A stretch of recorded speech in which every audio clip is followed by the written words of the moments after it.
tafaraka ndray isika amin'ity fotoana izay anaranao ny miara-manonja ity ary dia faly miaraba antsika rehetrarehetra na ho an'ny eto Madagasikara na ny any ivelany any amin'izao fandarana izao toy ny rano sy vary sika ary izay maharano sy vary izay no midika avy hatrany fa dia miaraka isika ao anatin'izany fandarana miara-manonja izany izay resahana ny toetra rahapirenena sy ny fiainantsika malagasy ny fiainan'ny Madagasikara dia omena araba manokana ho anareo izay naniry hoe mba tenenao zay mba lazao zay satria dia manaraka akaiky mihitsy raha ho an'ny eto Madagasikara aloha dia arapaina manokana ny Atsirabe rehetrarehetra ny mbola ho avy eo ihany koa ny député avako aby mbola ho avy eo ny député José hitantsika ao ny zavatra ho tenenin'izy ireo satria efa elaela ireo député ireo no tsy teto amin'ny miara-manonja no ny adidy amanandraikitra eto amin'ny firenena mazava loatra dia arapaina manokana ihany koa ianareo eny sapinam rehetrarehetra eny satria manaraka akaiky an'ity fandaran'ity ny eny talata amin'ny volonondry ny any Manjakandriana ny ao Ambohidratrimo ny any Miarinarivo ny any Arivomamo marobe ianareo no manaraka ary dia ambara eto zany fa tena vary sy rano tokoa isika ary tsy adino ho anareo any ivelany singana manokana zao ohatra hoe ny any Gabon misy malagasy maromaro au Gabon ao ny any Washington ny États-Unis maro ny malagasy no miasa amin'ny banque mondiale na ny banque iraisam-pirenena mandraikitra lehibe zany manaraka tsy tapaka ny fiainam-pirenena eto toerana ary sationa fotsiny zany fa ny ao Frantsa moa araka ny tenenin'ny namana faniry dia maro ihany koa ianareo ka tsy azo ditsita ireny satria raha miteny eto ary zahay kanefa tsy mienonareo tsy manaraka nareo dia zavatra atao hoe tsisy dikany any izany fa izay fifamenona zay no tena zava-dehibe faniry. Eny ary manamafy ny fiarabana nataon'ny namako Rina Rabe Mananjara tamintsika rehetra zany tafaradalina amindray amin'ity fa 7 volana Aogositra 2020 sy 2020 isika menakavy topolasy topoko vavy tena marobe no nangataka an'izay kokoa zay dia tsy adino manokana ny any Sambava any satria Sambava dia mahazo ihany koa ny any Ambanja any sy ireo faritra rehetrarehetra manodidina ny Sambava dia hanaovana kokoa atsika any zay tena mpanaraka mahafatrapo mihitsy ary dia tena mazoto mihitsy mandefa ny lafim-baovao samihafa mbola irisaka reny rehefa avy eo ny vaovao lehibe tany Sambava tany ho an'ny fiangonana FJKM atao anatin'ny synauda lehibe fa ny any Sambava any aloha zany na izany naty zany dia mitaraina amin'ny tsy fandriam-pahalemana ny ponina any toerana any dia tena mikakaika mihitsy zany eo anatin'izay tsy fandriam-pahalemana izay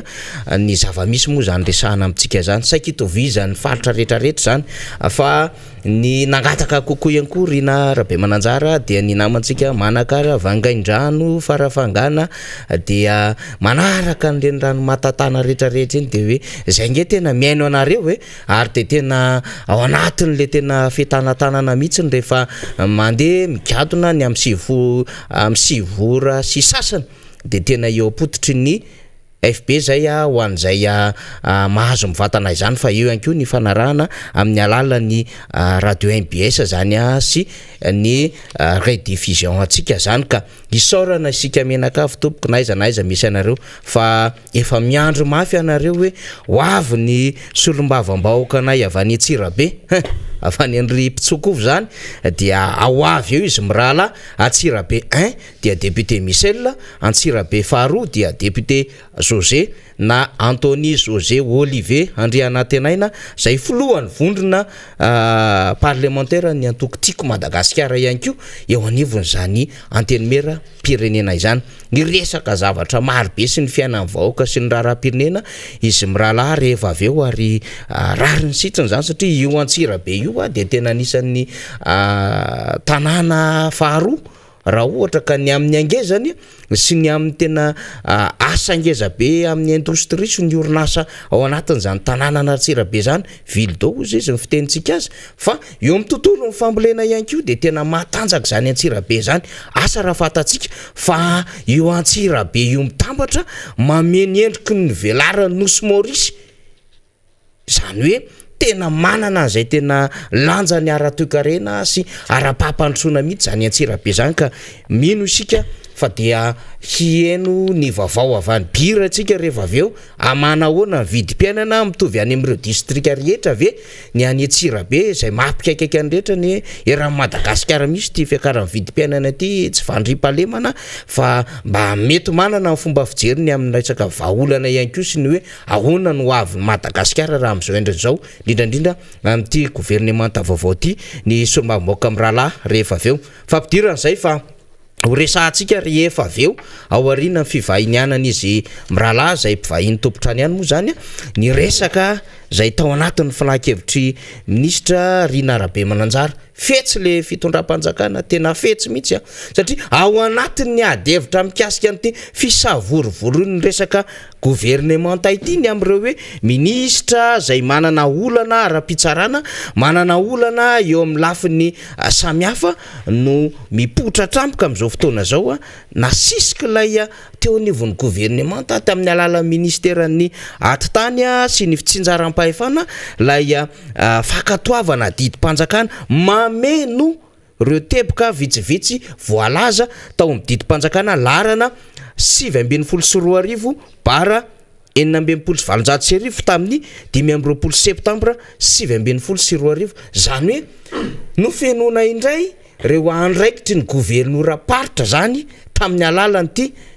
fandraisana didim-panjakana zay mameno zany reo teboka vitsivitsy ireo io moa de fa nabe resaka ny amin'ny hoe tsy araky ny lalam-pandrenana ane ity gouvernoura ity ary efa nisy ny didana voakan'ny ACC sadasada fomba fiasa ny ACC ary zao zay zavatra miantra amin'ny firenena zao de vokatry ny nataon'le ACC teo aloha ary mbola dimbiasan'le ACC vao miditra amin'izao fotoana zao hitantsika farany teo tamin'ny lalàna zay mifen'ny mpanohatra tao anatin'la hoe 2011-013 tonga de tafajabaka le ACC vaovao nanao randra-tarihana tamin'ilay fomba fiasan'le ACC teo aloha zay nanamarina sy nakatoa hoe mifanaraka amin'ny lalam-pandrenana n'ilay gouvernoura fa teo ambany izy article 1 tamin'le décision navoakany zay mbola vakitsika fa teo ambany izy de milaza hoe à caractère temporaire ihany ane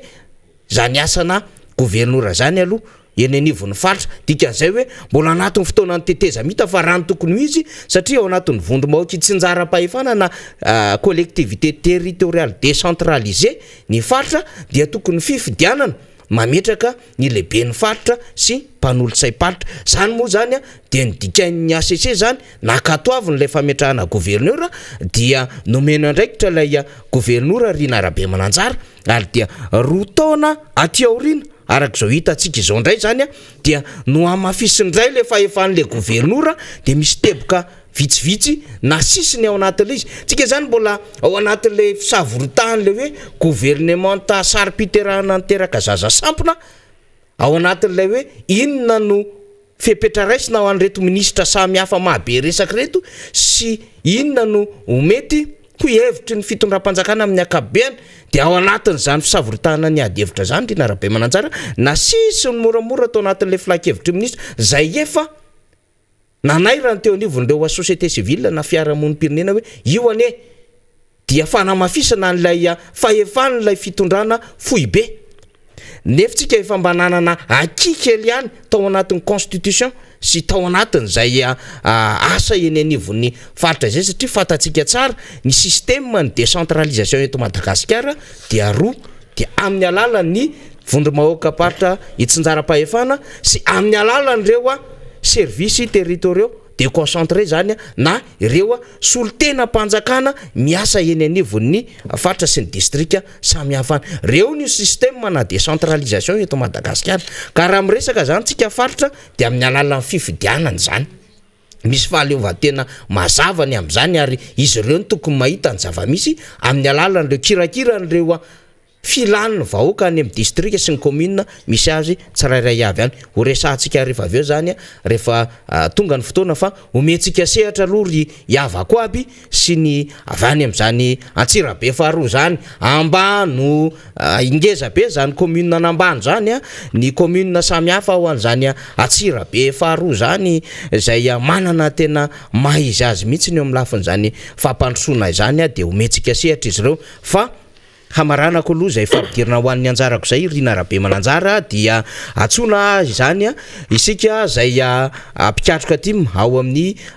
district n'Antananarivo fahatelo na boribory tamy fahatelo ny foko team ny jeune team ny femme team ary reo mpikatroka zay nandalo teo anivon'izany antokotiko Madagasikara zany teo aloha satria rapito zany ny fanombohan'ny fameloma maso na ny redynamisation ny antoko team zay ho tanterahana rapito zoma 20 volana aogositra amin'ny 10 ora maraina etsy amin'ny QG Belera zany averina zany ho an'ireo mpikatroka zany eo anivon'ny antokotiko Madagasikara manomboka any amin'ny fokotany ny tanora team ny vehivavy team reo mpikatroka teo aloha dia antsona zany hiatrika izay fameloma maso ny antokotiko Madagasikara izay rapitso amin'ny 10 ora eny amin'ny QG Belera Rina Rabe Mananjara. Eny ary faniry averina fa dia tafita ao anatin'ny zay filazana nataon'ny faniry zay ny momba ny hetsika zay ho ataon'ny tiko Madagasikara zany boriboritany fahatelo fa efa nambara teny ampandohana hoe vita soamantsara ny synode lehibe fa 2020 teo anivon'ny fiangonan'i Jesoa Kristy eto Madagasikara na ny FJKM zay nitotsaina tany Sambava moa izy io ary tena nandrasan'ny maro zany akoatrany hoe fijerena ny fiainan'ny FJKM mandritra ny mandat vaovao indray zany izay hoentin'ireo landy teo anivon'ny birao foibe dia fantanina maro napetraky ny olona hoe ahoana izandray zany ireo hitatanao sy ny sisa zay aloha eo ihany fa isorana aloha Andriamanitra ny aminy hoe na vita soamantsara za synode lehibe fa 2020 izany satria io zany ny vovonana faratapiny mitondra ny fiainan'ny FJKM nanomboka tamin'ny 20 aogositra izy io tapitra ny 20 aogositra omar zany ary efa alinalina ihany zay vao vita ny fifidianana tao ka dia deuxième mandat zany zao ny filohan'ny FJKM Irako Andriamaso Ami Mpitandrina izy no lano filo indray zany ny FJKM efa filo sahana an'io ndraikitra izy teo aloha dia zao izy reconduire zay no fomba filazantsika azy ny eo amin'ny filo lefitra dia misy ny Andriamampianina Zaka Mpitandrina ary ny filo mpanampy zay laika dia Razarasoa Timothy ny eo amin'ny mpitahiry vola ahitana ny Randrianja Voangy na ny mpikara ny trésorier zany ary ny eo amin'ny mpanolotsaina na ny conseiller dia misy any Rakotobe Ratsomanjato Doda Herso Mpitandrina ary ny laika zany dia Randriamamonjisoa George ary dia mirary fahombiazana lehibe ho an'ireo lany ireo lany zany hitatana indray ny fiangonan'i Jesoa Kristy eto Madagasikara isika rehetra satria izany fiangonana FJKM zany dia manana ny andraikitra lehibe sy ny maha izy azy zany eto amin'ny firenena indrindra moa zany hoe fitaizana ara-panahy zany dia tena zava-dehibe tokoa satria iarahantsika mahita amin'ny firenena amin'izao fotoana izao fa tena latsaka dia latsaka mihitsy latsaka ny sosialy latsaka ny toe-karena latsaka ny resaka toe-tsaina fa latsaka be ihany koa ny ara-panahy satria dia manjaka ny asandemony amin'ny endro maro ka izany rehetrarehetra zany dia tena mampahantra ny firenena. Mialohan'ny andraisantsika ny reo atao hoe mpisehatra satria tsy azo lazaina koa izy ireo hoe vahiny député Mirala zay nitonona teo ny député José sy ny député Michel dia misy aloha ny toejavatra zay tsy maintsy tenenina ihany koa ao anatin'ity fiainam-pirenena ity dia eo zany amin'ny hoe ireo fandoavana ny mbola tsy fandoavana ny volan'ireo mpitsara fanadinana baccalauréat ny tany Antsiranana dia inona vokatrizay tsy mety amin'ny tsara baka ireo mpitsara fa hoe aloavy aloha ny volanay io zany le resaka vacation io ary omaly zany efa nisy fihetsiketsehana natao Antsiranana tao le vola amin'io tsy hoe vola voaingana fa vola tamin'ny herintaona veriko indrepande vola tamin'ny herintaona mbola tsy voaloha hatramin'izao zany dia vokatrizay dia lasa mitebiteby le mpianatra mitebiteby ny ray aman-dreny fa ahoana ihany koa zany kanefa nyzany hoe fanadina baccalauréat zany ane re olona efa fantatra dia melo raha hoe efa fantatra dia melo ny daty anaovana amin'ny fanadinana baccalauréat dia efa fantatra dia melo koa zany hoe izavy no ratsa mangaika karakara anio, ao ny chef de centre, ao ny jury, ao ny mpitsara fanadinana sisa be deaibe zany no tafiditra ao anatin'io zany hoe ireo rasa mangaika isan-karazany ahafana manatotosa ny fanadina-mpanjakana tahaka an'ireny. Zany hoe volana maromaro tamisy de efa tokony mipetrapetraka tsara le izy hoe zao ny ahafana manantanteraka an'izy io araka ny tokony izy. Zao nefa de hoe mbola tsy voaloha ny vacation hatramin'ny heritaona. De teniny avy any Antsiranana hoe mba hatenenao satria tena mafy ny mahazo anay. De zay zany no atao hoe zavatra misy, tsy hoe foronina zany fa zavatra iainana satria raha vao io resaboly io no tsy araka ny tokony izy dia manahirana satria toy ny olona rehetra ireo mpitsara fanadinan'ireo ny sasany mahazo, ny sasany tsy mahazo, ny any amin'ny toerana hafa efa mandeha ny fitsarana, ny baccalauréat, ny endry zareo noho izay olan'izay dia mbola tsy mandeha le fitsarana. Fa maninona raha aloha le volan'le olona? Zay fotsiny dia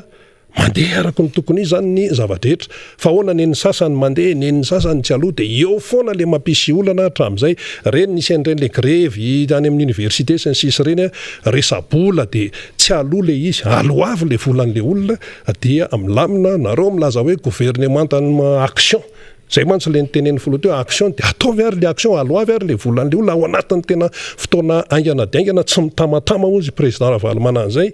dia milamina le raharaha zany satria toe zavatra ohatran'izany dia misy fiatraikany be deaibe mihitsy amin'ny vahoaka ary io zany rehefa hoe mizahatra miseho any ambonimbony any hoe misy zavatra tsy mipetraka araka ny tokony izy, misy fandraisana andraikitra tsy atao zany hoe misy tsy fandraisana andraikitra de ny vahoaka hatrany no mizaka ny vokany. Ohatran'izany koa le hoe mbola fitakininy eo anivon'ny tao amin'ny CTC tao le toerana manokana moa zany nikarakarana tsaboana ny resaka coronavirus reny de hoe mbola tsy voaloha araka ny tokony izy, resabola ihany koa io le izy dia tsotra fotsiny hoe aloavy le volan'le olona dia milamina satria mba olona miaina tahaka ny olona rehetra ireny olona ireny. Izay no momba an'iny. Fa misy raharaha efa fantatsika efa nandritra ny antaonany maro koa moa zany tsara ho resahana ihany. Tsy hoe ihany fa tena resahana mihitsy satria tia tsisy resaka mihitsy hoe mpanohatra na hoe mpanohana ny fitondrana fa isika malagasy rehetrarehetra de concerné ao anatiny. Misy teny malagasy hoe varivarian'ny lavitra ka tsy mahita ny ambany maso. Resaka idy zay parsa ny tiana tenenina foana io, ndresahana foana io nandritra ny fotoana maro zay kanefa moa ny anjara ny ainao manjery tahaka an'izao fandarana tahaka an'itony miara-manonsy itony dia ny mampatsiahy ny manetsiketsika ihany koa ny zay zavatra mety matoritory ihany. Zao tsika variana ny hoe gouvernement de andray aloha dia fidiran'ny mpianatra de any aloha dia kanefa atsy ambadika atsy mizahatra anankiray manahirana de manahirana. Resaka idy zay parsy io somary fitingiko kely fotsiny aloha no tena fandehan'le raha afahantsika mandinika zany hoe ahoana ny mety ho avin'izy io, anana fanantenana ihany ve de ahoana zany ny anerinany. Ny idy zay parsy aloha zany dia nrofon'ny frantsay izy io nandritra ny reny vampitona ny fanjanahantany reny dia rehefa zanatany frantsay i Madagasikara dia tafiditra tao daholo zany reo anosy izay voalaza fa any Madagasikara misy lalàna mantsy io, misy lalàna hoe zao kilometatra miala an'le tany lehibe zany de zay nosy tafiditra ao anatin'ny izay dia an'ilay nosy lehibe. Madagasikara zany nosy lehibe de misy nosy kely manodididina ry nosy be ry Sainte-Marie ary nosy lava de Îles Éparses zany tafiditra ao anatin'io. Dia rehefa nandeha teny ny fotoana dia petraka amin'ny fanontaniana hoe mazava le izy hoe any malagasy fa mifanontaniana goavana de ity maninona ny frantsay no mizizo hoe anay io zay ny tompona andraikitra amin'io sy ny sisa na de efa nisy zany fitakina tonga hatrany amin'ny firenena mikambana zany dia mandeha lay fihetsika nataony ny filoha frantsay zany nga Emmanuel Macron tonga atao amin'ny île glorieuse izy de niteny izy hoe ici c'est la France antikan'izany hoe anay ty fa mbola nisy toyany iny tenin'iny zao ny toyany hoe ici c'est la France ozy c'est notre fierté frantsay ny tia nresahana amin'io notre richesse de hoe fierté ahoana richesse ahoana raha milaza izy hoe ici c'est la France zany hoe any frantsay zany na ny arenao a na ny resaka hoe maizy azy zany hoe fierté zany dia andry zareo taorianan'izay a fitinana kely fotsiny a dia miteny ny mpitondra malagasy hoe ahoana ny azo atao tokony asiana commission mixte hijerena vahaolana sinsisa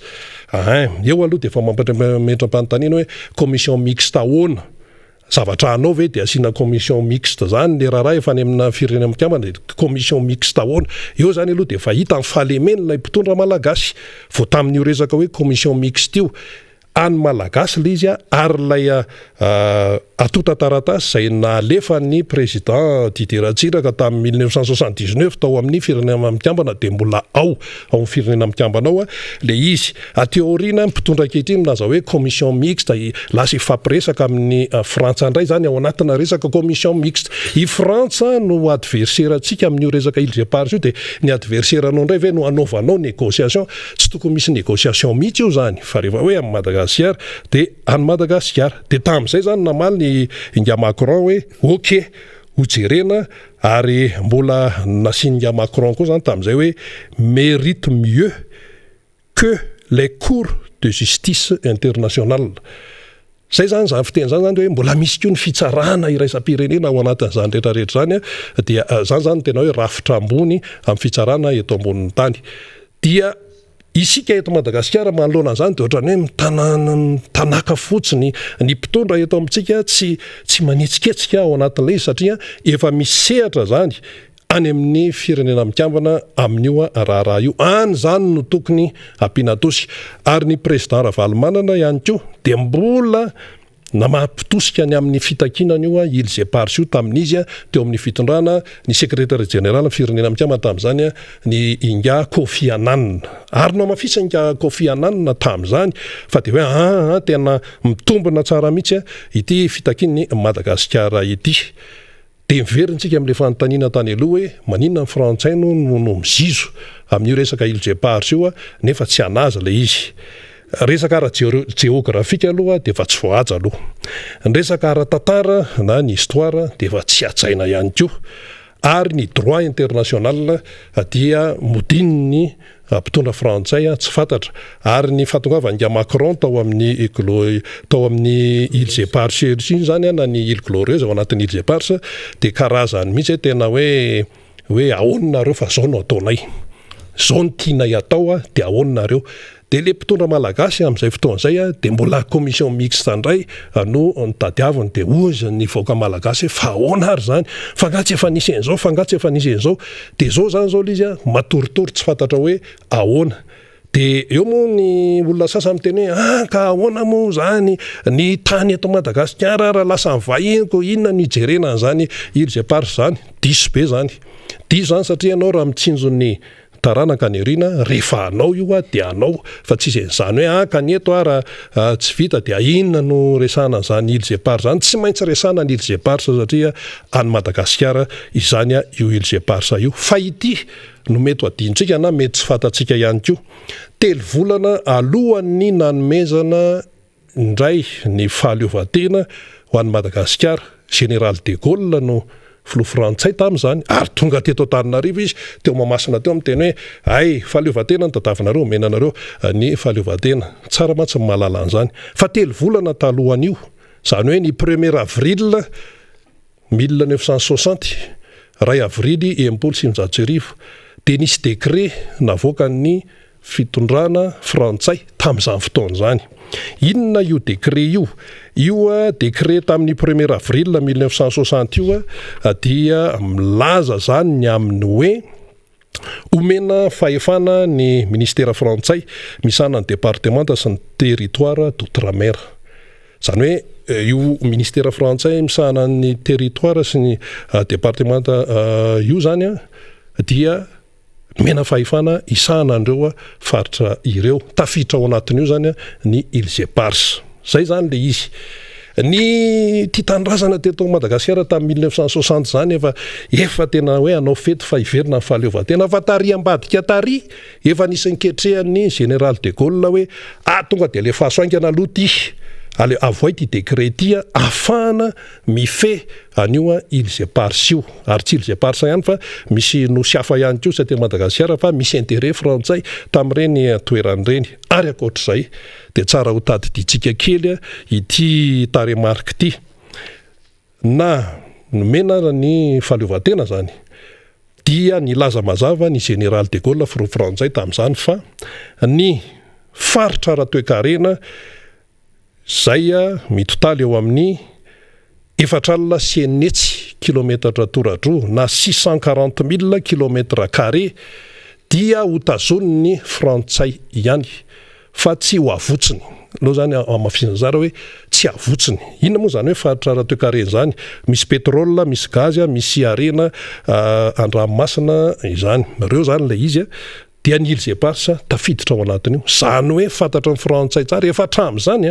fa misy arena be zany amin'ny resaka Îles Éparses io ary navoaka ny aingana talohany nanome zany fahaleovantena le décret ho an'le ministère amsahana ny territoire d'outre-mer sy ny départementa hoe io ministère io no isahana an'izay dia mipetraka amin'ny fanontaniana ka izy efa lasa any amin'ny Nations Unies ka angamo zany mitombona ntsony dia zao no amafisan'ny frantsay ireo hoe izay no nikarakaranyio izay no natonga an'io tsosimba sy ny sisa ka manoloana n'izany toe-javatra zany dia tsy mitombona aloha le fiarovan-tena aloha satria tena nazava tsara mihitsy rehefa nalefa tany amin'ny Nations Unies zany le dossier dia hoe requête approuvée par l'ONU en 1979 zay no latsoratra gazety navoaka ny gazety frantsay tamin'izany zany ary io zany mbola nivoaka foana tateoriana dikan'izany dia zao inona zany no tena hoe ataon'ny fitondrana ankehitriny manoloana an'le izy manoloana an'le raharaha commission mixte no tadiavany fitondrana amin'izao fotoana izao zany hoe mbola fiaraha-mikiondro indray zany amin'ny frantsay zay mizizo tsy mety miala tsy mety mamototra ny Îles Éparses nefa raha ny tokony ho izy le dossier efa any amin'ny Nations Unies any ianao zany no mila tena hoe miketrika mafy mihetsika mafy ianao zany au niveau international io raha io ary misy le nitenenina teo hoe resaka fitsarana iraisam-pirenena any io zany fa raha hoe ianao zany le hoe iady amin'ny frantsay hoe amin'ny hery sy ny ohatran'izany zany aloha dia tsy possible mihitsy zany nahoana fa izao ny olana le fitondrana amin'izao fotoana izao eto Madagasikara raha misehatra iraisam-pirenena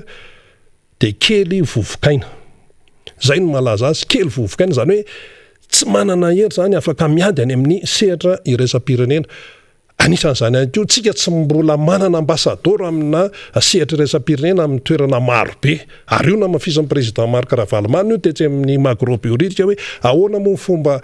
ampandrosoana ny firenena tany mahandro ohatran'ny Madagasikara nefa tsika tsy manana ambassador marina fa andaniana voly reny fa reny ambassador reny no mijery ny lalam-bahatro isan-karazany reny ambassador reny no mijery ny fomba rehetrarehetra iarovana sy tadiavana ny intérêt sy ny tompontsoa zany ho an'ny Madagasikara itsika dia amin'ny fahefan'ny gouvernoura no amafisana dia ahoana moa no ahafahantsika mandroso amin'izany rehetrarehetra zany fa dia nahitatatata eto ara dia io izy io ny amaranantsika momba n'izay Îles Éparses zay dia izao inga Emmanuel Macron no any filoham-pirenena frantsay sanametraka ny tongony tamin'ny Îles Éparses tao amin'ny glorieuse igny fa misy ny filoham-pirenena hafa takany hoe ry François Mitterrand, Georges Pompidou, ry François Hollande, ry Sarkozy, ry Giscard d'Estaing fa mbola tsy nandeha tao fa iny fiatsihana ataon'ny filoha frantsay ankehitriny iny zany dia mila mamperitreritra ny malagasy rehetra io tsisy hoe mpanohatra nampomba fa malagasy ny resahany eto mila mieritreritra isika dia zao no amin'ny tianantsika azy hoe ho avy ny fifidianana ny filoha frantsay amin'ny heritaona tsy ely zany mbola ilatsaka eo zany nga Emmanuel Macron zany dia isan'ny candidat fa tsy maintsy hifaninana aminy eo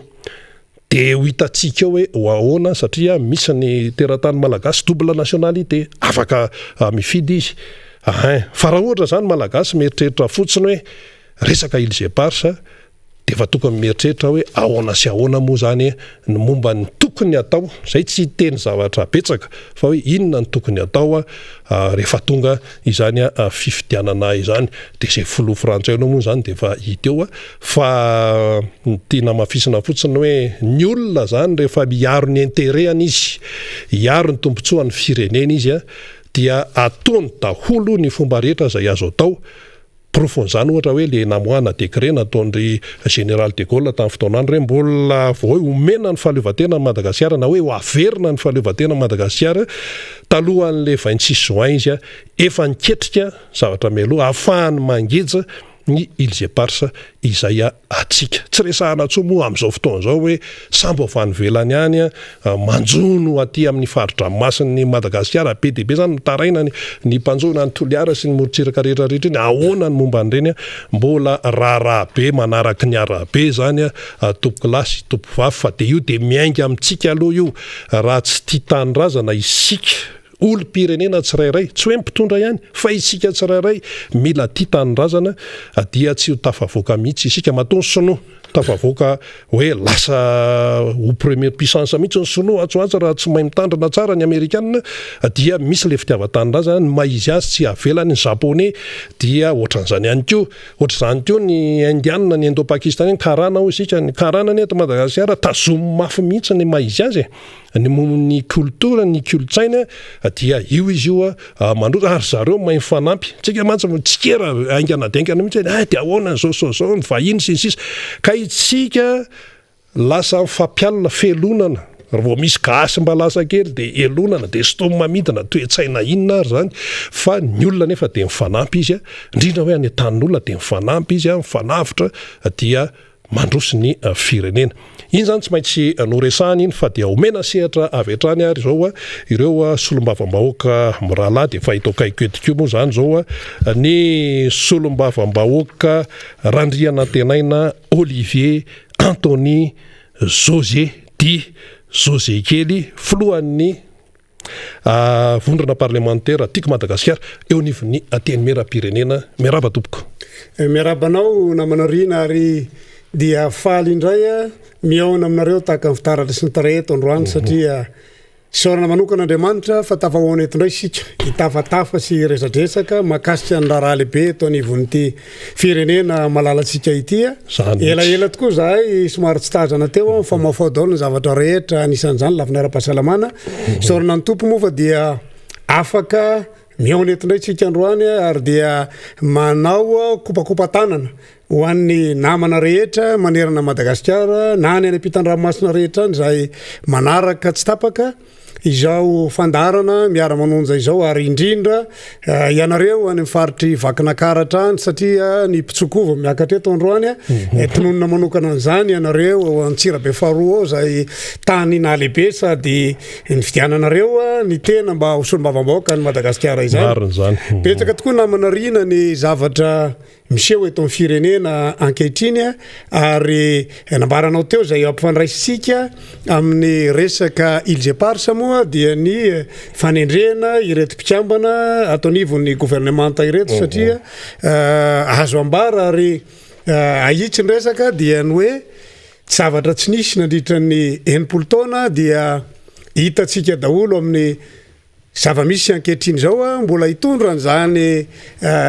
dindinika izany koa ny namana havako aby rehefa avy eo fa dia mampiditra sady ety amboalohany fa vao herinandro tsisy herinandro akory fa andro vitsivitsy zany no nanendrena ireto mpikambana amin'ny gouvernemanta ireto dia efa niteraka resabe sady satria dia mivoaka amin'ny aina manjery maro samihafa zany na ny firafitra zany gouvernemanta izany na zay nylazaina fa fiavin'ireo mpikambana ao anivon'ny gouvernemanta ireo ary indrindra dia ny fanampiana ny isan'izy ireo raha tany amboalohany ny filoham-pirenena dia niteny fa hoahena arak'izay azo atao ny fandaniana eto amin'ny firenetsika anisan'izany ny filazany an'ireny fanenana ny mpikambana eo anivon'ny Sénat ireny ary rahantsika mahita moa fa mpikambana fotsiny no ny aina fa ny teti-bolam-panjakana zay ampiasana amin'ireny Sénat ireny dia tsy dia misy fiovahana firy ary manamafy an'izany ihany koa zao fanendrena mpikambana marobe eo anivon'ny gouvernemanta izao satria raha ny ainga tany amin'ny 2020 tamin'ny gouvernemanta voalohany dia niakatra 520 ary amin'izao fotoana izao dia 230 ary ny mahagaga sy mahazendana amin'izy ity dia ahitana karazany maromaro ihany koa satria dia misy ihany koa ny ministra lefitra zay tsy dia hita loatra hoe manahoana ny andraikitra sahanina izany ministera izany raha eo amin'ny lafi ny fampandrosoana ny Madagasikara indrindra ao anatin'izao fahasairanana tanteraka izao ary hitataratra ihany koa ny fisian'ireo mpikambana amin'ny gouvernemanta zay tena tsy azoko tiana mihitsy ao anatin'izany rafitra nametrahana ny gouvernemanta izany. Raha jerentsika dia fomba fanao ary fahita amin'ity mpitondra ity zany dia ny fatahorana. Ary fatatsika moa zany fa ny fatahorana président Marc Ravalomanana dia tena mirarakopana mihitsy ao anatin'izany fitondrana izany satria raha vao misy hetsika kely fotsiny ataon'ny tiako Madagasikara na ny RMDM dia fa mirarakopana amin'ny fitondrana ary amin'izao fotoana izao dia hitataratra sady indray zay fatahorana zay satria vao nanao hetsika kely fotsiny ny Andriamatoa Sité ny solombavam-bahoaka ny Toliara raha nanao fisehoana tany amin'ny toerana izay nahavoafidy azy tao aorianany ny tanany andraikitra lehibe eto anivon'ny Afrika iny izay azo lazaina fa nahazo vahoaka maro ihany koa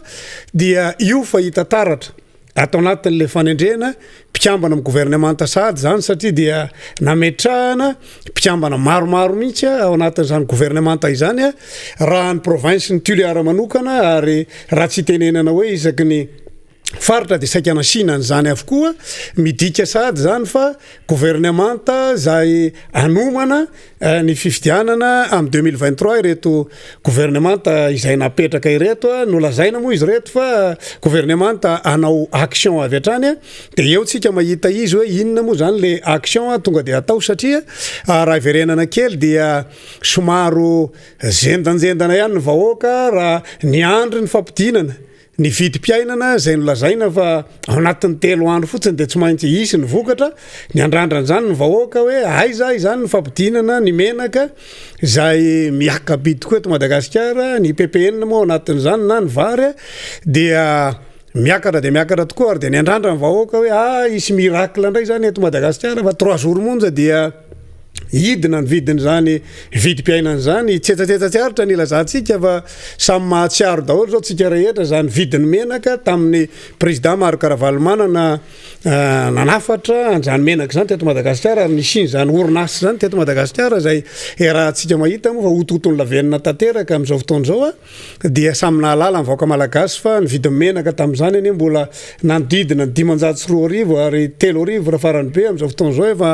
any amin'ny Royal ary rahantsika mahalala zany fa tena miamazana ny fiainana amin'izao fotoana tsy resaka tsy fotsiny tsika amin'ny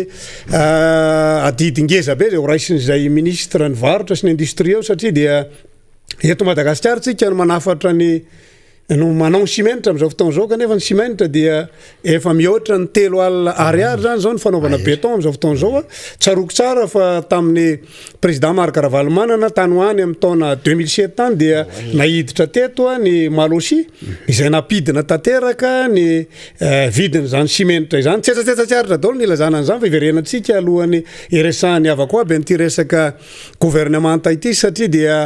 gouvernemanta hafahafa izy ity satria dia ahitana sahady ankehitriny fa misy olona efa manana dossier sady amin'izao fotoana zao ary mivoaka amin'ny aina aman-jery rehetra ary gouvernemanta manahirana dia manahirana tokoa mieritreritra azy hoe ity ngamba ny gouvernemanta zay everiko fa tena mbola anahirana kokoa raha mihoatra amin'le teo aloha satria gouvernemanta izay tsy ahitana an'ireo tena manana traikefa amin'izany fitantanana ny firenena zany tsaroko tsara tamin'ny andro taloha satria mbola kely zahay tamin'ireny efa nianatra nanao politika ihany tamin'ny andron'ny amiraly ary taroko tsara koa tamin'ny andron'ny président Marc Ravalomanana zany hoe membre ny gouvernemanta izany dia anisany olobe tsongon'olombolo ary manana amin'ny maizy azy eto amin'ny firenena mihitsy no na eo amin'ny lafiny ara-pahaizany zany na ny parcours politika izay ananan'ireny membre ny gouvernemanta ireny raha fitinina namako avokabo dia hoe tsy misy zavatra azo atenana amin'ity gouvernemanta anao action ty hatreto zany satria mbola tsy afaka eto amin'ity fitondrana ity dia ny gouvernemanta oera fotsiny ary ao anatin'izany rehetrarehetra zany ihany koa no tiana natsidihana sady alohan'ny anazavanao azy amin'ny atsipriany dia ny hoe ny prime ministre zany dia tafajanona ary tsy nikitihana mihitsy ary mpiara-manao soni tamin'ny président ny république raha ny lecture politique an'izany no jerena dia hitataratra fa tsy afaka manetsika ny prime ministre mihitsy zany ny filoha-pirenena mazava ho azy moa zany fa ny lalam-panorenana ihany koa dia mametraka fa ny venanivony ateny mera-pirenena no afaka manana an'izany fahefana izany raha diniatsika dia efa somaro mampiayay ny mpitondro am'izao fotoana zao ihany koa ny fisiny reto mpikambana nivony ateny mera-pirenena zay lazaina fa maro anisa ireto satria raha nijerentsika fotsiny tamin'ny fifidianana ny haute cour de justice dia raha rono no atenaina hoe tonga de podro avy hatrany ray ihany no azon'ny maro anisa teo anivony ateny mera-pirenena hatra midika sady zany namako avakoaby fa tsy manana fatokisana tsara ihany koa ny ateny mera-pirenena ny filoham-pirenena am'izao fotoana zao satria hoe so dia tsy anendry any zay olona mety ho tiany fitondrana am'izao fotoana zao zany ary ao anatin'izany ihany koa no mety fisininy hoe ny mpiara-miasa akaiky amin'ny prime ministre koa de mety efa tsy mahatokontsony hoe so dia tsy ho averiny eo ary fantatsika ihany koa moa fa prime ministre zany koa dia manana andraikitra teo amin'ny ivony raisam-pirenena talohana prime ministre lehibe gouvernement azy dikan'izay dia misy dia tanany raisam-pirenena ihany koa ny fametrahana azy eo ka dia mazava ho azy zany fa manana andraikitra goavana izy am'izany kanefa na izany naty zany de ndrarahantsika nahita ihany koa fa tsy de nanahoana loatra zany andraikitra zay nsahany zany ary niteraka resa be moa tena anivony ateny mera-pirenena reny ary mivondrona tsy miakina mihitsy de anisa nanakina mafy ihany koa tam'izany ary maranako ny anjara fitenenako aloha nyty voalohany ity namana avako aby dia ny aminy hoe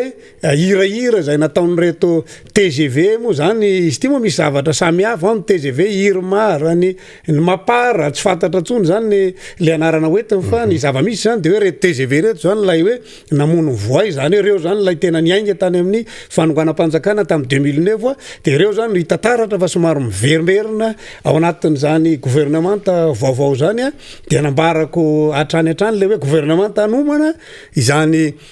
fifidianana izany moa zany reto gouvernemanta reto ka de eo nareo zany eo tsika mahita izy alao andeha ho tazamina ozy rosy fa de ho hitatsika eo zany satria efa nisy nilaza sady fa afapo tamin'ny voalohany nefany raha zao fandehan-javatra zao dia ho raharano eny anivony ateny mera-pirenena satria dia ahitana mpikambana amin'ny gouvernemanta zay mpihavana akaiky ihany koa amina secrétaire national ary solombavambahoaka ihany koa zay nitendrenao tsy midika sady ve zany andreo namana rehetra amin'ny tapany avaratra nosy iny hoe hafahafa raha ty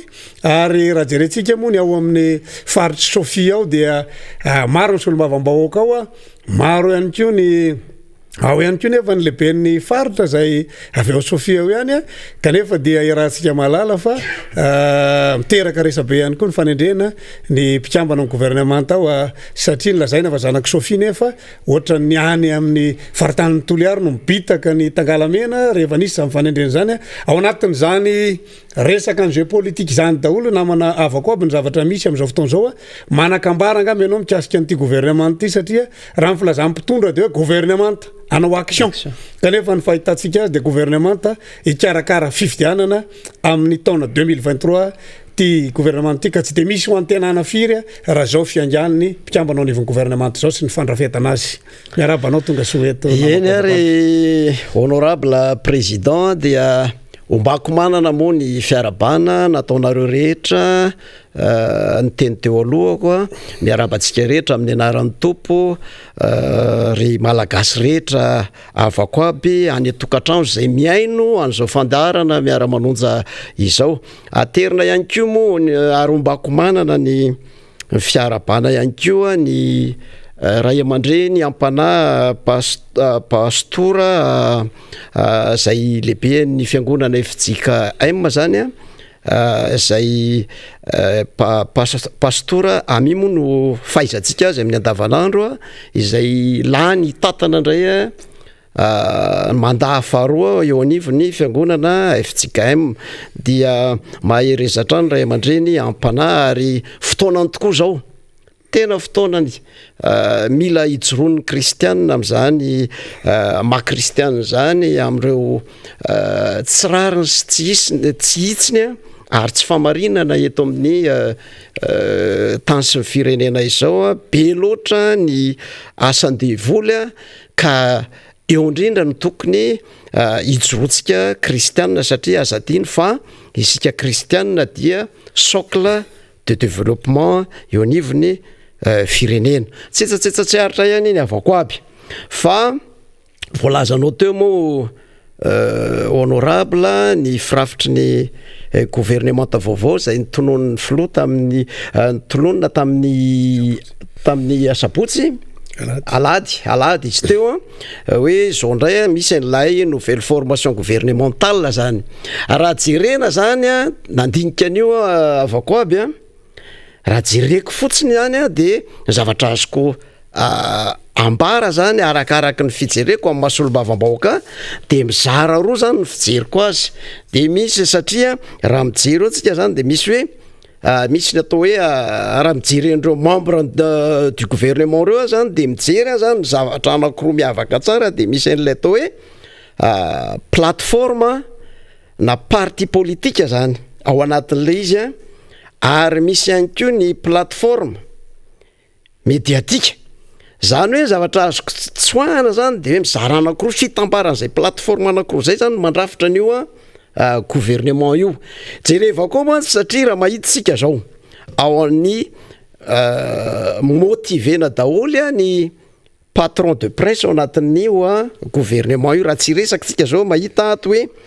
ny RTA zao a dia lasa ny patron politique ny RTA zany a Andriamatoa Edgar lasa ministre ao ihany koa ny Free FM madame la ministre zany a Lalatina ao ihany koa ny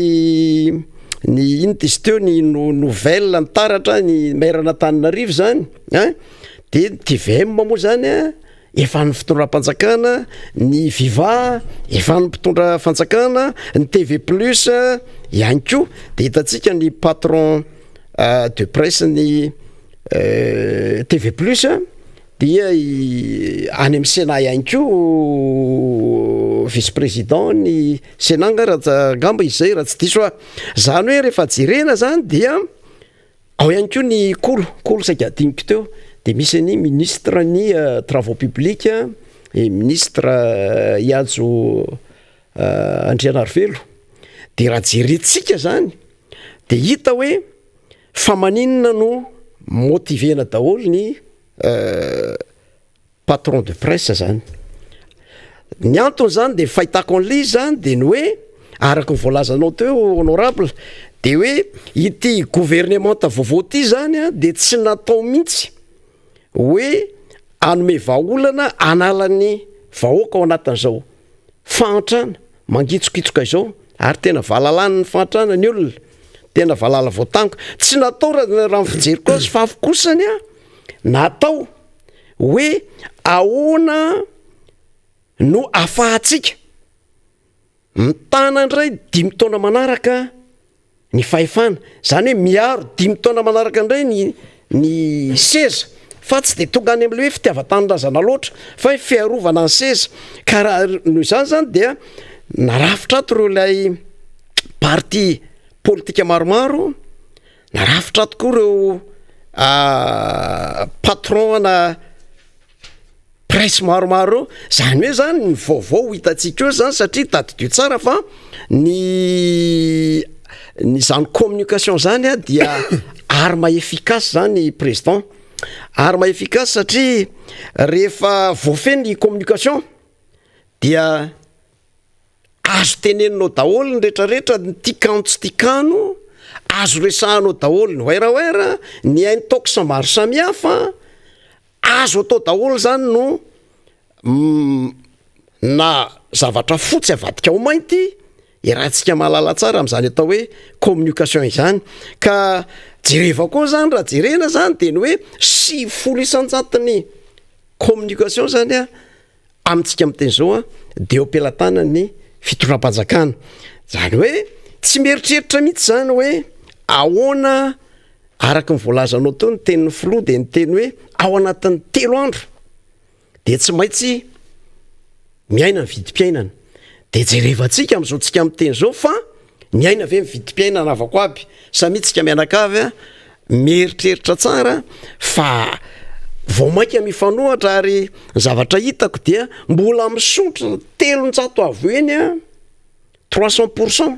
ny vidim-piainana am'izao fotoana zao jerevintsika tsara fa ny menaka misotra zay tsisy asa izao to efa ray alina mahery indray ngamby izao ny charbon ny jirama ny indrindrindrindrindrindra ny vidim-panafody ary mahita sika fa aza mba marary ihany am'izao fotoana zao fa maty tsy lera ny piraitanindrazana maty tsy lera ny ankonana ary eo zany ny tiako isotomana ny rehetra hoe mila mifo avako aby ny piraitanindrazana mila manao politika am'izay a ny mpiarabelona fa tsy hoe kory hoe satria ma tsy misy fomba ratsy le hoe zahay tsisy miditra ty amin'ny ny ankonanay zany tsy misy miditra ty amin'ny aty vilaninay tsapatsika tsara am'izao fotoana zao hoe fa tsisy zay tsy mikaikaika amin'ny atao hoe vidim-piainana am'izao fotoana zao zany hoe mila manao politique de développement fa tsy hoe politicien ny tsirairay satria rehefa tsy mandray anjara ianao de zao ny vokadratsiny ary any aminao mifetraka an'ilay vokadratsyn'ilay fitantanana ny firenena ka mila zany manomboka eto avako aby mila misokatra ny masontsika tsirairay avy hoe oentina hoaizy ty firenena ty mila mandray anjara tsika mila mitondra ny anjara brika ary mila mijoro sy mila mitsangana amin'ny tsirariny sy ny tsitsiny ary ny tsy fampanjakana ny famarinana eto amin'ity firenena ity ka eto zany dia mitombona mihitsiny ny teninao honorable député fahitako hoe inona moa zany mba hanontany atsika malagasy rehetra manana fanantenana tokoa ve ianao ary misy fanantenana mbola atenainao ve am'izao fitondran' zao araka ny tenin'ny honorable namako tatsirabe de teo everiko fa tsisy ny valiny avy hatrany de tonga de hoe tsy misy fanantenana tsy misy zavatra azo atenaina amin'tya gouvernementa vaovao zay mijoro ty fa io zany de préparation ny fifidianana amin'ny taona 2023 ka eo zany ny tokony ampisokatra amin'ny masony tsirairay zany satria hoe oentina hoaizy ty firenena ty ary tsy vitan'izany fa mbola miverina hoe tsy hitako zay fitiavan-tanindrazana ao anatin'le izy satria ny mahamaika de hoe ahoana ny fomba hitazonako an'ity CST mandritry ny mandaha manaraka indray ka reo olona zay hiaro ny tombontsoa amin'ny fiarovana an'ity CST no andao arafitra ao anatin'ilay gouvernementa vaovao fa tsy hitako raha mijery araka ny teninao tao président hoe voafiry andro zao tsy mba nisy ny atao hoe enquête de moralité akory tamindreo mpikambandreo tao tsy nahita zao efa mipotra dolidolo sady voafiry andro aty orina de ao ny mampiasa zany ny atao hoe faux diplôme ao reo misy mitory maro samihafa amin'ny zavatra nataony tany amin'ny fiarahamonina zay noho zay hoe tsy nisy mihitsy ve le enquête de moralité fa tonga de hoe namanamana ary ao ihany ko moa misy atao ihany ko le hoe favoritisme koa anatin'le izy eo hoe namanamana zay fantatra fa hiaro sy ampandresy zay ny tanjona hoe inona ny fomba atao hitazonana ny tya sy zay tya ampandresy amin'ny azahoana amin'ny mandaha manaraka indray de eo nitsy hitaritako ny sain'ny mpiarabelona sain'ny piraitanindrazana hoe mila misokatra am'izay tsika fa ampy zay ny nanomboka tamin'ny 2009 ampy zay avako aby satria zao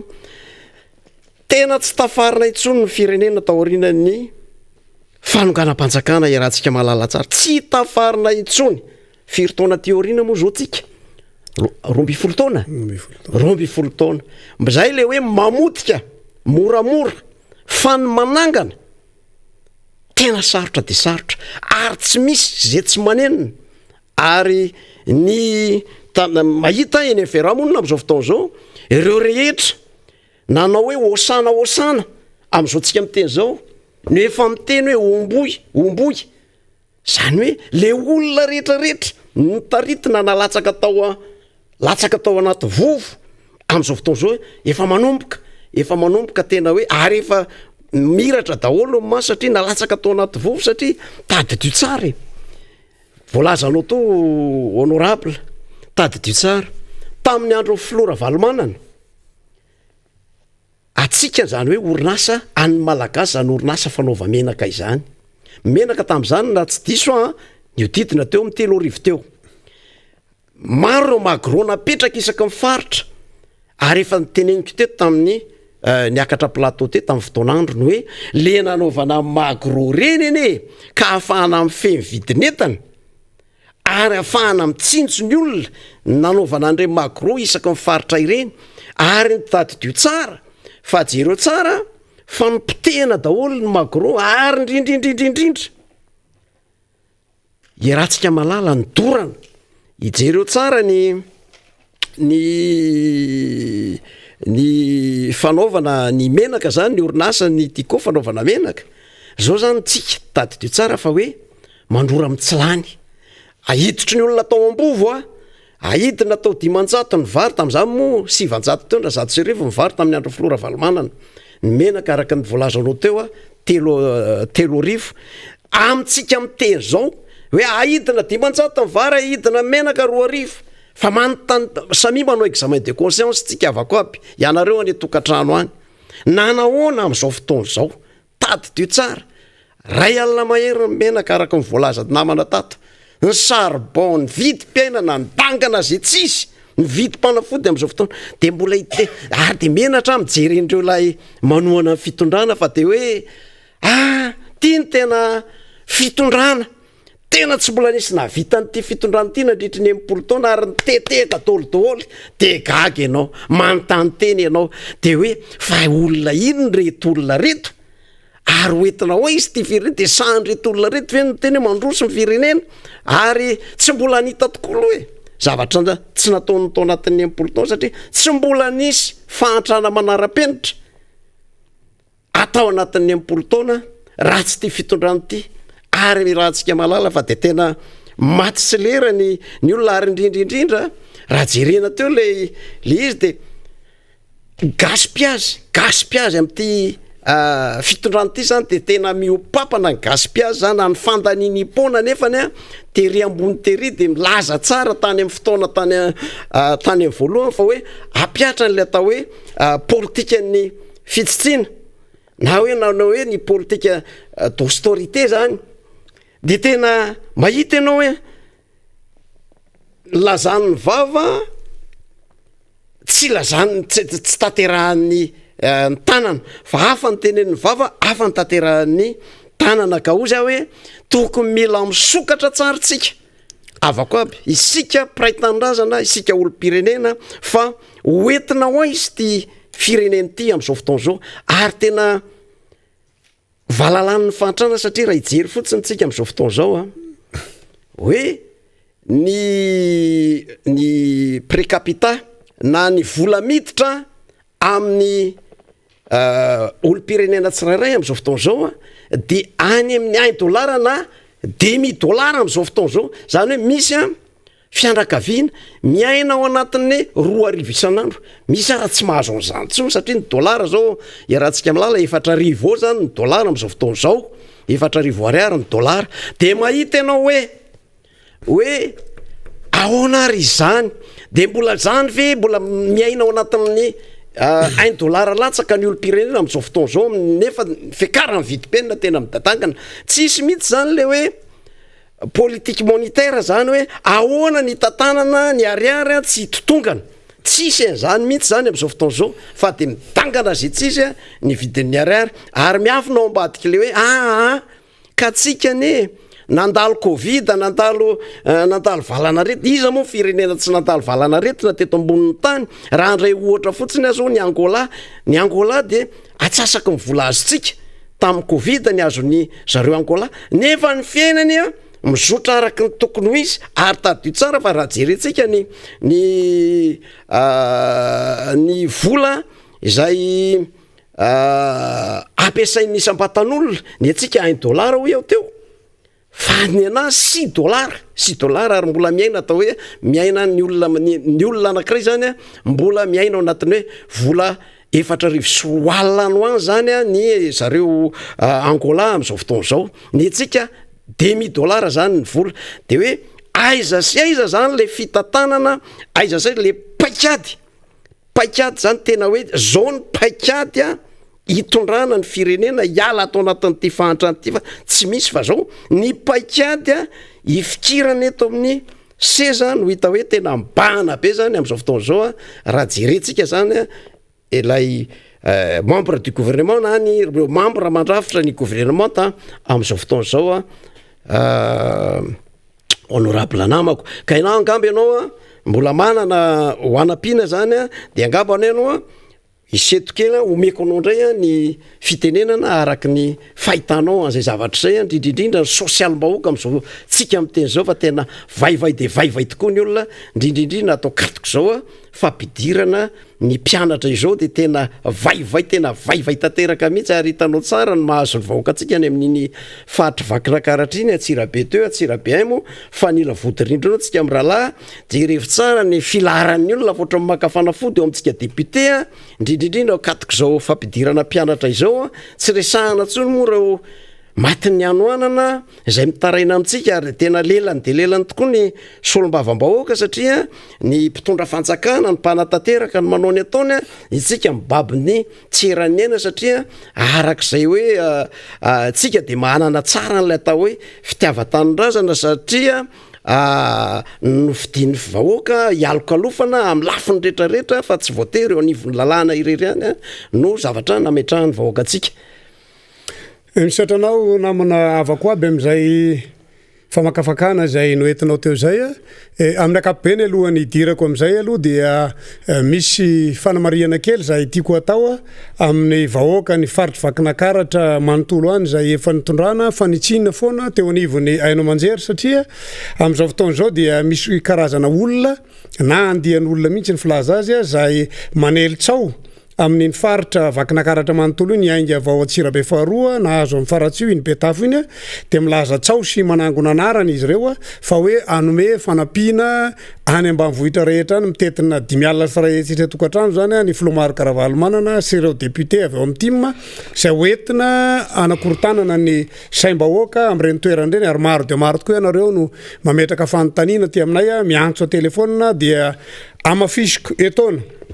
vato atsindro vato ka manamafy ny efa mafy fa dia tsy misy an'izany a fanampiana avaty amin'ny président Maro Karavalo manana zany a tsy anjarany avaty amin'ny akolafim-panohitra no manolotra an'izany fanampiana zany fa ny fanjakana izay nomena alalana am'izany so nomena fahefana anatanteraka an'izany ary anisan'ny mahazo vola be tsy toko sy firoana tokoa hoentina anatanterahana an'izany zay fantatsika tsara fa fifanarahana zay efa natao a ny arahana tamin'ny fitondrana teo aloha zay le continuité de l'état moa zany a dia fifanarahana zay natao tamin'ny fanjakana notarian'Andriamatoa Andry Hery Rajaonarmapianina moa zany a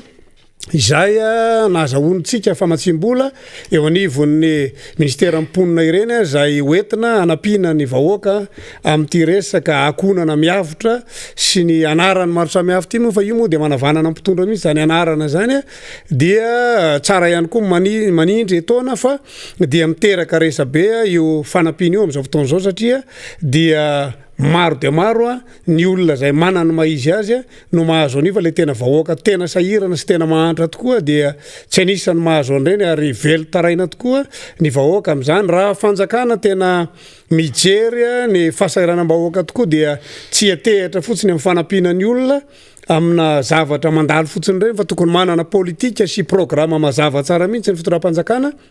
mba hahafahana manampy ny vahoaka nresantsika teo lay fahatrana mangitsoitsoka dia angamba samy hijery tsika fa miariary ohatra ny tafika andrefa-tanàna fa tena tsy nisy fahantrana ohatra nyty teto Madagasikara ity nandritran'izay 90 taona izay satria dia tena miantra amin'ny taolana raha izay ny lazana azy mbola ho resantsika eo ny any ambanivohitra rehetra any satria dia mizaka ny tserany aina ny tatsapamokatra amin'izao fotoana zao noho ny tsy fisiany politika mazava tsara eo anivony zany ministera amin'ny fiompiana sy ministera ny fambolena zany zay mitambatra moa izy am'izao fotoana zao raha tsiriatsika kely angamba ny arikarena faobe tany amin'ny andro zay nitondran'ny président Maro Karavalo manana tany amin'ny taona 2008 zay anisany efa mitovitovy mihitsy raha zay nilazana azy tamin'ny ry tarian'ry Paul Kagame sy ireo mpitondra maro samihafa nresahanao teo Ghana zay anisany tena ao anatin'ilay firenena 10 mpitondra firenena folo zay anisan'ny tena nylazaina fa hoe tena efikasy indrindra tamin'ny taona 2020 iny niarikarena faobe zay nananantsika tamin'ny taona 2008 dia 7,13% ary président Marc Ravalomanana tamin'izany no nitondra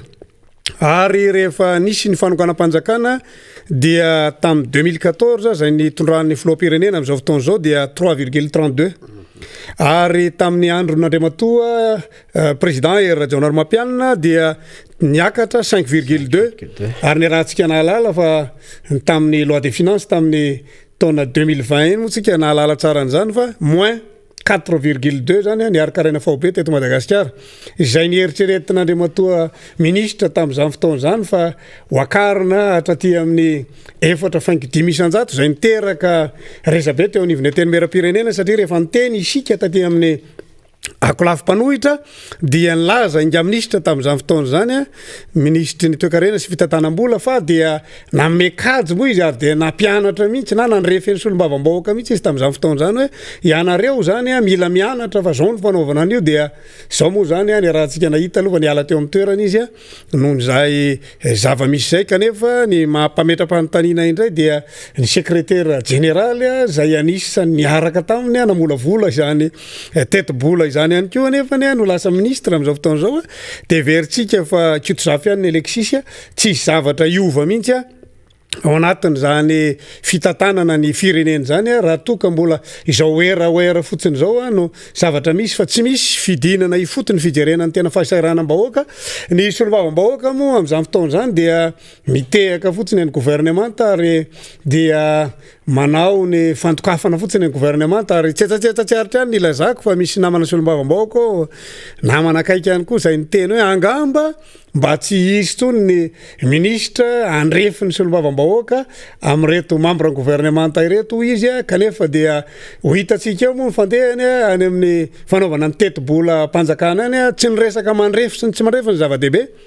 fa hoe ahoana no andrefesana ny asan'reto mpikambana amin'ny gouvernemanta ireto satria roa taona sy tapany sisa no hitantanan'izy ireo tsara marihana fa ny ministra dia tsy mitovy amin'ny solombavam-bahoaka fa ministra rehefa miala eo amin'ny toerana dia mbola misy ny karazana ohatrany hoe préavinga mampilaza azy zany hoe mbola mizohira ny tombotsoany izy ao anatin'ny volana vitsivitsy rehefa miala amin'ny toerana fa tsy hoe miala maina ohatrany takotra ohatrany solombavam-bahoaka lany mandaha ka dia anisany mampitombo ny fandalim-bola eto amin'ny firenena ihany koa zany zavatra rehetrarehetra izany namana havako aby raha iverenantsika ny tany amin'ny teteza mita iverenantsika kely aloha dia ny fampanantenana pokaty ny alatrany dia mbola miverina eto ary ohatra mampanindrinindry mandry ihany namana havako aby ny hoe fiverenan'ireo namana rehetra zay vanambaranao teo zay tany amin'ny teteza mita miverina indray atao anatin'ny ty fitantanana ny fanjakany ty dia ohatra mampatsiahy an'ireny raharaha tany Tomasina ny fanaovana tantely afa-drakotra ny fananany filoha Marc Ravalomanana ireny rehefa mahita an'ireto namana zay miverina atao anatin'ny ty fitantanana ny fitondrana ity satria dia tsy azo adinona ny zavatra nisy rehetra tamin'ireny raharaha menaka sy raharaha vary tao tamatavy ireny zay nilazaina fa vary mora tamin'izany fotoana zany kanefa dia fananan'olon-tsotra fananany filoha Marc Ravalomanana na ny orinasany tamin'izany fotoana zany zay nampitondra faisana tanteraka ny orinasa hatramin'izao irahantsika mahita zao moa ao anatin'izany ihany koa no ijerentsika kely amin'ity resaka fandrafetana ilay mpikambana ny gouvernement ihany dia hitantaratra sady ihany koa ny fanasorana tsy kelikely ireo fahefana amin'ireo namana sasany zay everina fa mety anahirana ihany koa aorianao anisan'izany ane zao raha mijeritsika zao ny MMM ny sorona tsikelikely sy ny tsikikisana tsikelikely ane zany fahefana ao anatin'ny gouvernement ny MMM zany satria ny rahantsika nahita taloha fa tamin'ny gouvernement talohany io ary ministra Thérèse tamin'izany sady nisahana ny fampianarana ara-teknika no mbola nisahana ny formation ihany koa mbola nisahana ihany koa ny amin'ny fampianarana amin'ny ankapobeny zany na ny éducation nationale tamin'izany fotoana zany ary ny sorona teo amin'ny toerana izy mazava ho azy fa nisoloana ny raharaha bonbon reny zay ny rahantsika nalala mbola tsisy vokany hatramin'izao ary amin'izao fotoana zao rehefa mijerena ilay fandrafetana n'ilay gouvernement dia ny ao anatin'ny aménagement sisa zany no tena ahitana ny MMM zany hoe ihajo Andrianarivelo zany fa de efa nisorona taminy ihany koa ny ao amin'ny travaux publics zany na ny asa vavety zany nisorona ihany koa midika sahady koa zany raha lecture politique fa efa misy tsy tena fifankazokevitra ao anatin'izany fitantanana ny firenena izany iverina am'izay tsika namako avako aby hoe manahoana ny fiainan'ny vahoaka am'izao fotoan'izao na ny lafin'ny fandripahalemana zany na amin'ny lafin'ny fiainana amin'ny akapobeny mihitsy zany dia very hevitra tahaka ny voalala voatango ny vahoaka malagasy am'izao fotoan'izao satria raha dinihana tokoa ny firenena mahantra indrindra klasina ho mahantra indrindra zany ny maneran-tany dia hoe latsaky ny $1 faingo 20 zany ny vola raisiny kanefa rehefa dinihana ny any ambanivohitra any zay ny saraka tsamo zany zay asa ao anatin'ny 9 andro no afahany miasa zany dia mandididina ny atsasaka $, ny namako avako aby zany hoe tsy mandray ohatran'ny 3 eo ka hatramin'ny 5 zany saraka tsara am'izao fotoan'izao zay ivelomany reny tatsara reny ary miaina anaty fahasahiranana tanteraka ny tatsara ary indrindra ty fidangan'ny vidin'ny mpiainana indrindra ny amin'ny lafiny fampidirana amin'ny mpianatra ty satria dia mikoaikoaika tanteraka zany ny ray aman-dreny am'izao fotoan'izao satria miakatra de miakatra ny vola aloha amina mpianatra ray fa manatro kaikikaikany any amin'ny ray hetsy ariary any miaraka amin'ny droit miaraka amin'ny fitaovana maro samihafa zay hoentina natanterahana zany ary tsy mahagaga raha nisy fanakianana mivaivay tokoa avy amin'ny tompona andraiky raisam-pirenena mahakasika an'izany hoe fampianarana zany hoe manahoana ny ahavoleta ny fampianarana eto Madagasikara satria raha mpampianatra sahirana idirantsika avy hatrany ny resaka fram satria isika dia anisan'ny nandany izany lalàna hoe ampidirana ny mpampianatra fram ray alina isa taona zany teo anivon'ny antenimieram-pirenena tamin'ny andro nitondrana Andriamatoa R Jaonarymampianana zany ary dia lany zany am'izao fotoan'izao dia efa miaina tsy fatako no 7 arivo indray izy teo ary nisy ny mangarahara tao anelanelany taony hoe izay tena tokony isitraka an'izany zay tranainy no tokony ho raisina kanefa dia miovaova eny an-dalana eny ilay izy am'izao fotoan'izao dia misy fitarainana maro dia maro tokoa anivon'izany sehatra ny fampianarana zany raha tsy verina kely fotsiny isika amin'ilay resaka 0 ariary zay niteraka fahasahiranana tanteraka ho an'ireny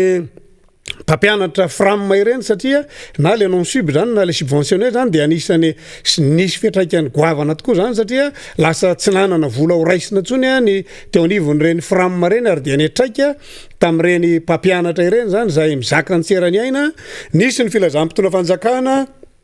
fa dia omena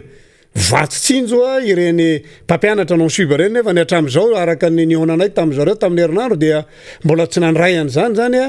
izy reo ankehitriny zany rehetrarehetra zany no resahantsika dia hoe mandalo fahasahiranana tanteraka ny firenentsika am'izao fotoan'izao ary firenena mahantraka nefany dia anisany firenena ty sehoseho tokoa ty Madagasikara ty satria raha jerena fotsiny dia raisina eny ivelany dia tazana eny zany ilay fanamboarana asa tahaka ny asa tsy de mitondra fiatraikany vatana any amin'ny vahoaka dia ny am'sehatra ny fanatanjahantena zay anisany nanana nyreny budget betsaka reny tamin'ireny taona 2019 zay noentina natanterahana nyreny manara-penitra reny efa ny fiainany vahoaka am'izao fotoan'izao dia tsy manaraka zay manara-penitra zay efa nresahana teo ankehitriny ny amin'ny mpampianatra zay mpitsara ny baccalauréat ny atsiranana any zany am'izao fotoan'izao dia mandalo fitokonana satria dia tsy voavany olany vola efa tamin'ny taondasany efa mbola tsy azo am'izao inona zany no atenany amin'ny fitsarana ny baccalauréat zao ary tsy niany ihany fa tena mandalo fahasahiranana daholo zahay dia nanitrikitrika tena anivon'ny antenimieram-pirenena tamin'ny fionana teny hoe aiza ny karaman'ny lehibe mifokotany na ny andamin'ny tehany président ny fokotany ary dia niteraka resabe moa izy tamin'iny satria dia niantso tany Atsirabe avy hatrany ministra tamin'ny ministra teo aloha zany hoe mitabataba ny député any Atsirabe faharoa ato hoe tsy mbola voanony karaman'ny lehibe mifokotany manahoana sy manaona ny amin'izany ankehitriny nefa raha nylazaina fa efa tany atoerana manao ny procédure zany sisa no tsy mbola namoahana azy dia mbola mitarainy reo président fokotany reo hoe mbola tsy tonga any am'zareo foana izany resaka tampo-karama izany hatramin'izao raha fitinina ny resaka namako avako aby dia tena hafa ny fitondrana misy am'izao fotoan'izao ary matsiaro an'izany fitondrany président Marc Ravalomanana zany ny vahoaka malagasy ankehitriny satria dia azo lazaina fa ny aina tao anatin'ny fiainana zay nahafahana ny aina tokoa zany vahoaka malagasy zany raha tamin'izany fotoana zany satria dia afaka navidy zavatra maro ny vahoaka malagasy tamin'ny andron'ny président Marc Ravalomanana raha tsy ho tenentsika fotsiny na ny resaka telefônina fotsiny za tamin'izany fotoana zany tao anatin'izany ny resaka fitaovana maro samihafa noentina nanatanterahana nyreny fambolena ireny satria tamin'izany ihany koa ny Kubota dia naparitaka be manerana ny Madagasikara ary anisan'ny nahavidy an'izany indrindra ny faritra loatra iny hatramin'izao mbola fantatsika ny tracteur kely ireny sy ny karaza maro samihafa ny tracteur moa dia ny rahantsika nahita ireny taty aoriana ny olana nisy an'ireny mbola resahantsika zany amin'ny fotoana manaraka ary ny zezika tamin'izany fotoana zany dia zaraina zezika ny tatsaha ary afaka namokatra hatrany amin'ny 12 tonnes 10 tonnes l'hectare ary nisy ny fifaninanana ny volovary tamin'izany fotoana zany zay motive tanteraka ireny tatsaha ireny fa ankehitriny dia mampalahelo ny tatsaha satria tsy misy pijery ny tatsaha fa dia mipetraka rery any ambanivohitra any tsy misy mba olona mieritreritra zany resaka tatsaha zany eto Madagasikara nefa ny fototry ny fampandrosoana ara-toekarena dia miainga avy amin'ireny tatsaha reny ny orinasa zay miandraikitra an'izany aza moa dia nakatona ary dia mizaka antserany aina ny vahoaka amin'ireny famokarana ny ronono reny amin'izao fotoana zao zay angamba namako avakoa aloha ny amin'iny tapany iny fa dia omeko anao indray raha ohatra manakambara ianao amin'ity olana makasika an'ity Ilgepars ty satria dia dradradradraina foana hatramin'izay fa hoe tsika dia amerina ny Ilgepars io fa nresahana namana rina teo zany amin'ny Tsipriany lay fifanarahana nisy tamin'izany fotoana zany ary mampiayaya namako avakoa dia ity fametrahana ny olona manana double nationalité ty eto Madagasikara zay sady mizaka ny zo-pirenena malagasy no mizaka ny zo-pirenena frantsay kanefa iady ho an'ny tombotsoany zany vahoaka malagasy zany dia everiko fa zavatra mifanohitra tanteraka zany fa tsy maintsy iady ihany koa izy izany zoan'ny firenena ananany an'izany zo-pirenena frantsay zany ary efa miteraka resabe ny anivon'ny tambazotra tserasera izy io amin'izao fotoana zao ka dia asa raha manakambara ianao ny amin'izay na mbola isy horesahanao alohan'izay ngamba honorable dia mbola tiako ihany moa zany ohatrany ty bana kely ihany eo amin'ilay sosialy bahoaka amin'izao fotoana zao zany hoe tsika ihany koa moa zany dia manome fanabeazana ny olona indrindra isika mpitarika vahoaka isika voafidim-bahoaka dia manana endrika ihany koa anabe ny olo-pirenena tsirairay aby satria mbola mahavahalalana ary araka ny voalaza teo moa dia ny hoe valala voatango ny vahoaka malagasy raha mijery fa tena vahalalany ny fantrany tena indraindray ianao miteny hoe kenda mivomangana sesiky ny tanana ve satria natao le oera tamin'ny 2009 ary le mahizy ny malagasy no pitena daholo tamin'izany fotoana zany tamin'ny fanonganam-panjakana rahantsika malala namotika fa tsy nahavita nanangana na de kely akory ary rahantsika malala ngamba nahita tsara tsika hoe ny orinasa rehetrarehetra mahagasy azadino député fa ny orinasan'ny Marc Ravalomanana ange tsy anazy rery anazy amin'ny fomba amin'ny endriny hafa fotsiny fa any malagasy io satria malagasy daholo ny asa tao malagasy miveloma zao na hatramina yaourtara jerevo ny zaza malagasy tamin'ny fotoanandry rehefa mba tonga ohatrano avy misakafo mba mihinana yaourta ty koa venao ve mahita an'izany tsony amin'izao tsika miteny zao tsy izy tsony zany any atokantrano any tena tsy misy ka manontany teny ianao hoe jereo tsara apetrako aminao mifanontaniana ary apetrako amin'ny vahoaka malagasy rehetra hoe no avako aby inona moa zany ny tena mahaizy mahamalagasy ny malagasy amintsika miteny zao nefa ny ekônômia rehetrarehetra feheza vahiny pitehantsika ny orinasa tiko reny mipitehantsika tamin'ny fotoanandro zany hoe solima solo tamin'ny malagasy raha natadidy ianao honorable ny sirama malagasy ny io koa zao ny jirama efa misy ma io anompoko potika koa io ary jerentsika koa ny airmady fa efa rahantsika zany hoe rehefa jerena le izy tokony ho tonga saina tsara ny piraitanindrazana hoe misy vahiny miaraka amin'ny tokony olona vitsivitsy manamotika maha izy ianao mamotika ary manapotika ny mahamalagasy ny malagasy de antany ianao hoe inona sisa zany ny aminao malagasy, inona sisa no mahamalagasy ny malagasy amintsika miteny zao, tsisy zay tsy feheza mivahiny eny fa na dia natao oeraoera moa reny tamin'ny fotoan'androny hoe nafana nanonga-panjakana teto hoe amidy mivahiny ny tany, lasa mivahiny ny tany tamin'ny fotoan'andro tamin'ny andro filoravana, nefa de ireo tsara fa mbola 300% ny zavatra ntsikerana ny président Ravalomanana aza no zavatra natao amin'izao fotoana zao raha tsy resaka amin'ireny tombontsombahiny fiarovana ny tombontsombahiny eto amin'ity fireneny ity. Ka ozy izy hoe mila mifo avako aby, mila mieritreritra amin'izay zany fa nandritra ny 12 taona zay tsy tafarina mihitsy, ary tena tsy tafarina, ary mbola averika any hoe mamodika mora fa ny manangana sarotra ny lalana ary raha natadidy ianao 9000 kilometra nataon'ny Floravalma zao tsika mitezay nandritry ny 12 taona tip top zany hoe nanampina ny lavaka raha tsy vita, tsisy tsony zany hoe direo tsara iny RN2 iny RN7 manampina ny lavaka aza tsy vita, mamorona moa zany mazava ho azy fa tsy vita tsony zany hoe andeha amaky lalana vaovao na amorona lalana vaovao zany tsy vita mihitsy zany, de tokony mba maka lesona am'izay tsika avako aby mpiray tanindrazana avako aby hoe oentina izy ty fireneny tia mila mifo am'izay satria efa ao anaty vilaninao fiatraikany tsy fahombiazan'ny fitantanana amin'izao fotoana zao, ary ninonninona rehefa tsy mbola voafehantsika io politika ny vola io, politika ny ariary io moa zany le hoe mifameno mifandray am'le atao hoe balance commerciale, raha mbola ny entana rehetrarehetra iainantsika eto afarana daholy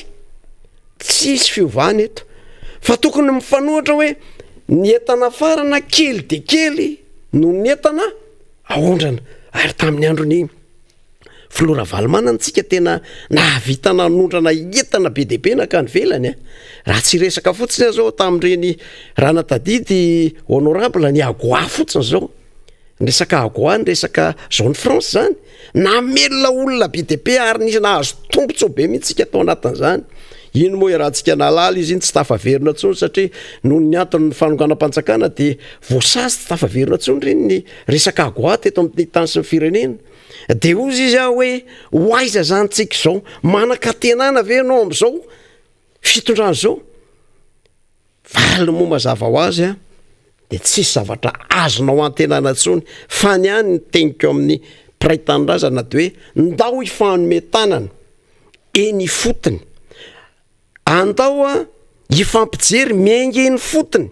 anarenana ny firenena fa tsisy zavatra ho atenanao tsony. Ary eto dia manafatrafatra tsara avako aby aza avela ho saratsara ny vondrovondron'olona ny fiarahamonitsika eny fotony satria am'izao fotoana zao ny misy antsana honorable député eny amin'ny fiarahamonina raha mahita ianao hoe tena misy antsana ary tsy mifankaty tsony ny olona, miady atrano ny vondrovondron'olona miady ary teraka antsana lehibe eny amin'ny fiarahamonina amintsika miteny zao. Taloha tsika de nametraka tsara amin'ny fahendrena malagasy manao hoe tanaka visy havanana zay didi mara, fa zao na misy maty azy eo jerepotsiny ary efa tsy mifankaty tsony zany ny olona satria tady tsara nisy le culture anarchisme zay natao teto zany le tsy malala fa tsy ny hoa,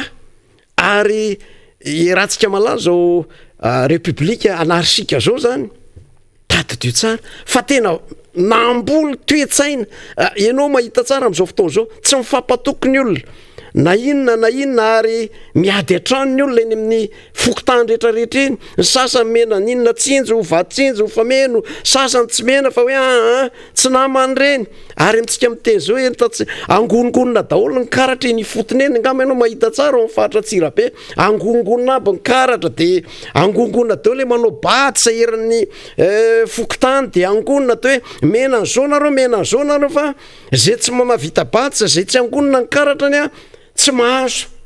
Zany hoe ele faratsitsaina efa any am'le préparation an'lay 2023 any am'le fifikirana am'le seza no mibahana fa tsy mieritreritra mihitsy hoe ahoana ny politika mazava tsara ampiaina ny vidim-bary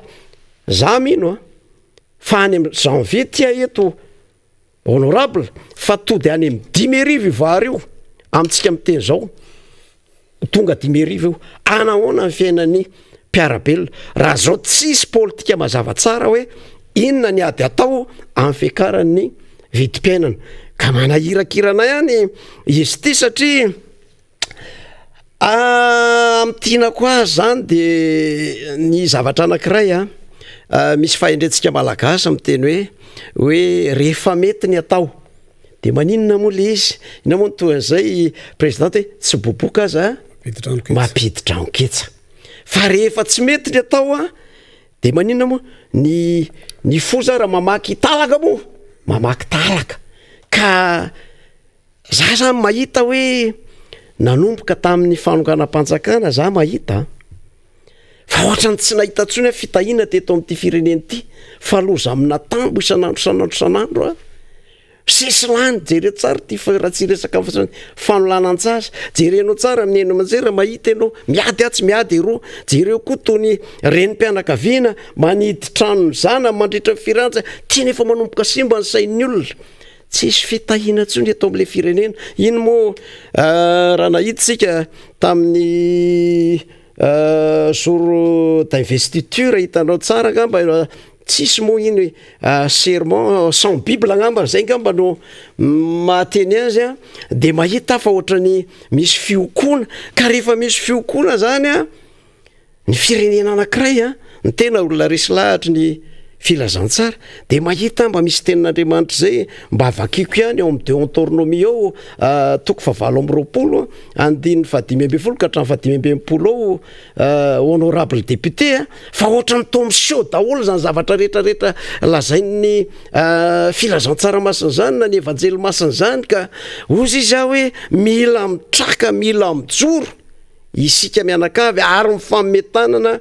eny fotony eny mandresin'ny ratsy indrindraindrindra amin'ilay hoe fizarazarana anjakana mila misokatra avako aby ary mila miatrika mila mifammetanana satria samy malagasy tsika ary zay zany tokony averina araky ny voalazany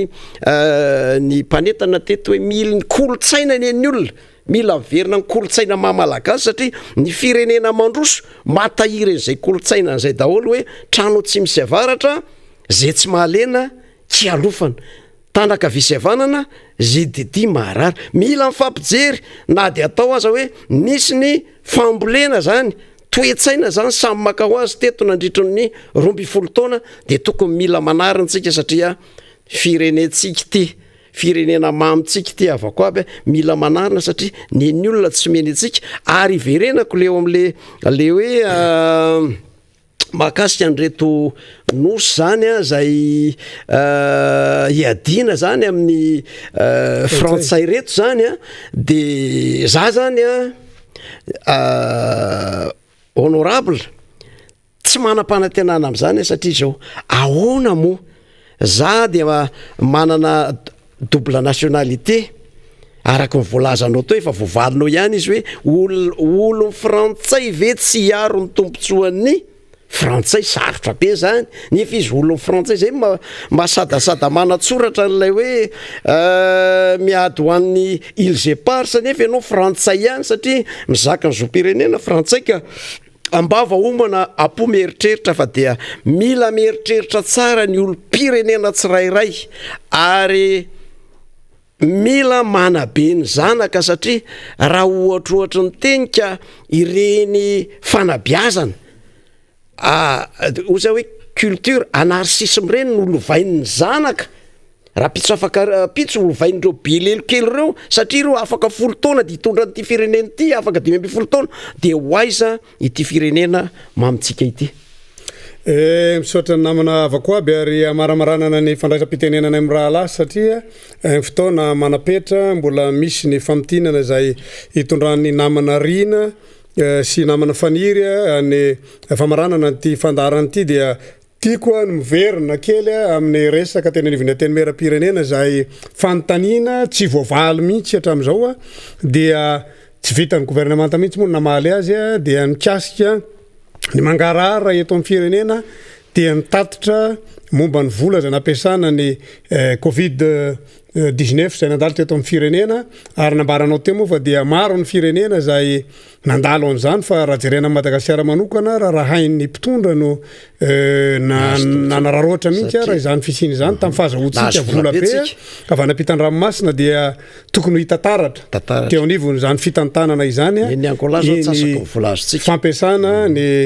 volan'ny Covid-19 iny ary iverenantsika fohifohy fotsiny ny raha ny Airmad alohan'ny amarana antsika azy dia anisan'ny tondra faisana tamin'izao fitondrana izao ny Airmad satria raha ny eno zany amin'izao fotoana izao dia roplanina ray sisa zany fiaramanidina ray sisa no mitety any Madagasikara amin'izao fotoana izao nefa isika dia nanao eraera tamin'izany fanofana ny Airbus zay efa mitondra ny fijeriny avokoa ny paitoekarena rehetra hoe mety hiteraka olana goavana ho amin'ny firenena malagasy izy io ankehitriny zany dia azo lazaina fa tena fahity zany Airmad zany amin'izao fotoana izao zay ny mpitondra moa zany no mitatana zany conseil d'administration amin'izao fotoana izao ary tena ho sarotra dia sarotra tokoa nanarenana an'izany akoatra ny fanarenana nyty jiramaty zay anokana ny ateny mera-pirenena vola be dia be tokoa mahatratra hatrany amin'ny 1 miliara ariary tany hoany ny fanampinana zany jirama zany kanefa raha araka ny fijeriny banky iraisam-pirenena dia tsy maintsy roso isika amin'ny vidiny izay tena mifanaraka amin'ny fandaniana izany zany hoe tsy maintsy isy fiatraikany any amin'ny vahoaka malagasy mpanjifa zany raha jirama zany ary tsy haiko moa na fifanandro finjavatra izy ty fa dia raha ny zavatra ny sefakomaly dia tonga dia nitsena ny délestage mivaivay satria hatrany Antsirabe zany nisy an'iny délestage iny fa ohatra ny ainga avy aty Antananarivo mihitsy ya ministry ny angovo zany satria vao niditra mihitsy izy tao anaty passation dia nitranga ireny zavatra niseho tamin'ny jirama ireny everina izany fa ho mafy teo mafy ny asa miandry an'izany mpiambana amin'ny gouvernemanta izany raha ny zava-misy amin'izao fotoana izao no jerena satria azo lazaina fa firenena latsaka katerena tanteraka ny firenena malagasy ary amarana koa azy dia mitodika tanteraka eny anivony ateny mera-pirenena ny tenako averika ilay tenin'ny honorable namana hoe angamba mba tsy hisy gouvernemanta anrefy intsony ny mpikambana eo anivony ateny mera-pirenena dia izao tokony hanova fomba fijery ny mpikambana eo anivony ateny mera-pirenena tsy anjara antsika ny manasoaso ny mpikambana ao amin'ny gouvernemanta tsy anjara ny solombavam-bahoaka no mandoka mpikambana na mitehaka mpikambana eo amin'ny gouvernemanta fa ny anjara ny solombavam-bahoaka na mpanohitra izy na anivon'ny fitondrana zay ny rôlany dia ny manakina na maneho ny heviny ao anatin' zany ateny mera-pirenena izany fa nandritra ny 90 taona koa dia nisongadina zany teto anivon'ny firenena ny hoe mitehaka indray ny mpikambana eo anivony ateny mera-pirenena ny mpikambana gouvernemanta ireny ary dia mitsangana mihitsy aza moa namana sasany ao anatin'izany rehetrarehetra zany diky zany fa normal be raha nataon'ireny mpanatanteraka ireny tsinotsinona izany mpikambana eo anivony ateny mera-pirenena zany ny anapitan'ny ranomasina dia ny ministra no mangataka iona amin'ny mpikambana eo anivony ateny mera-pirenena fa tsy ny ateny mera-pirenena no mandadilady any amin'ireny bureau reny ka tsy magaga raha zany zavatra misy eo amintsika fa dia raha tsika mahita eo moa fa dia samy miandrandrana zany isika hoe tena ipetraka izany maizy azy ny mpikambana eo anivony ateny mera-pirenena zany ary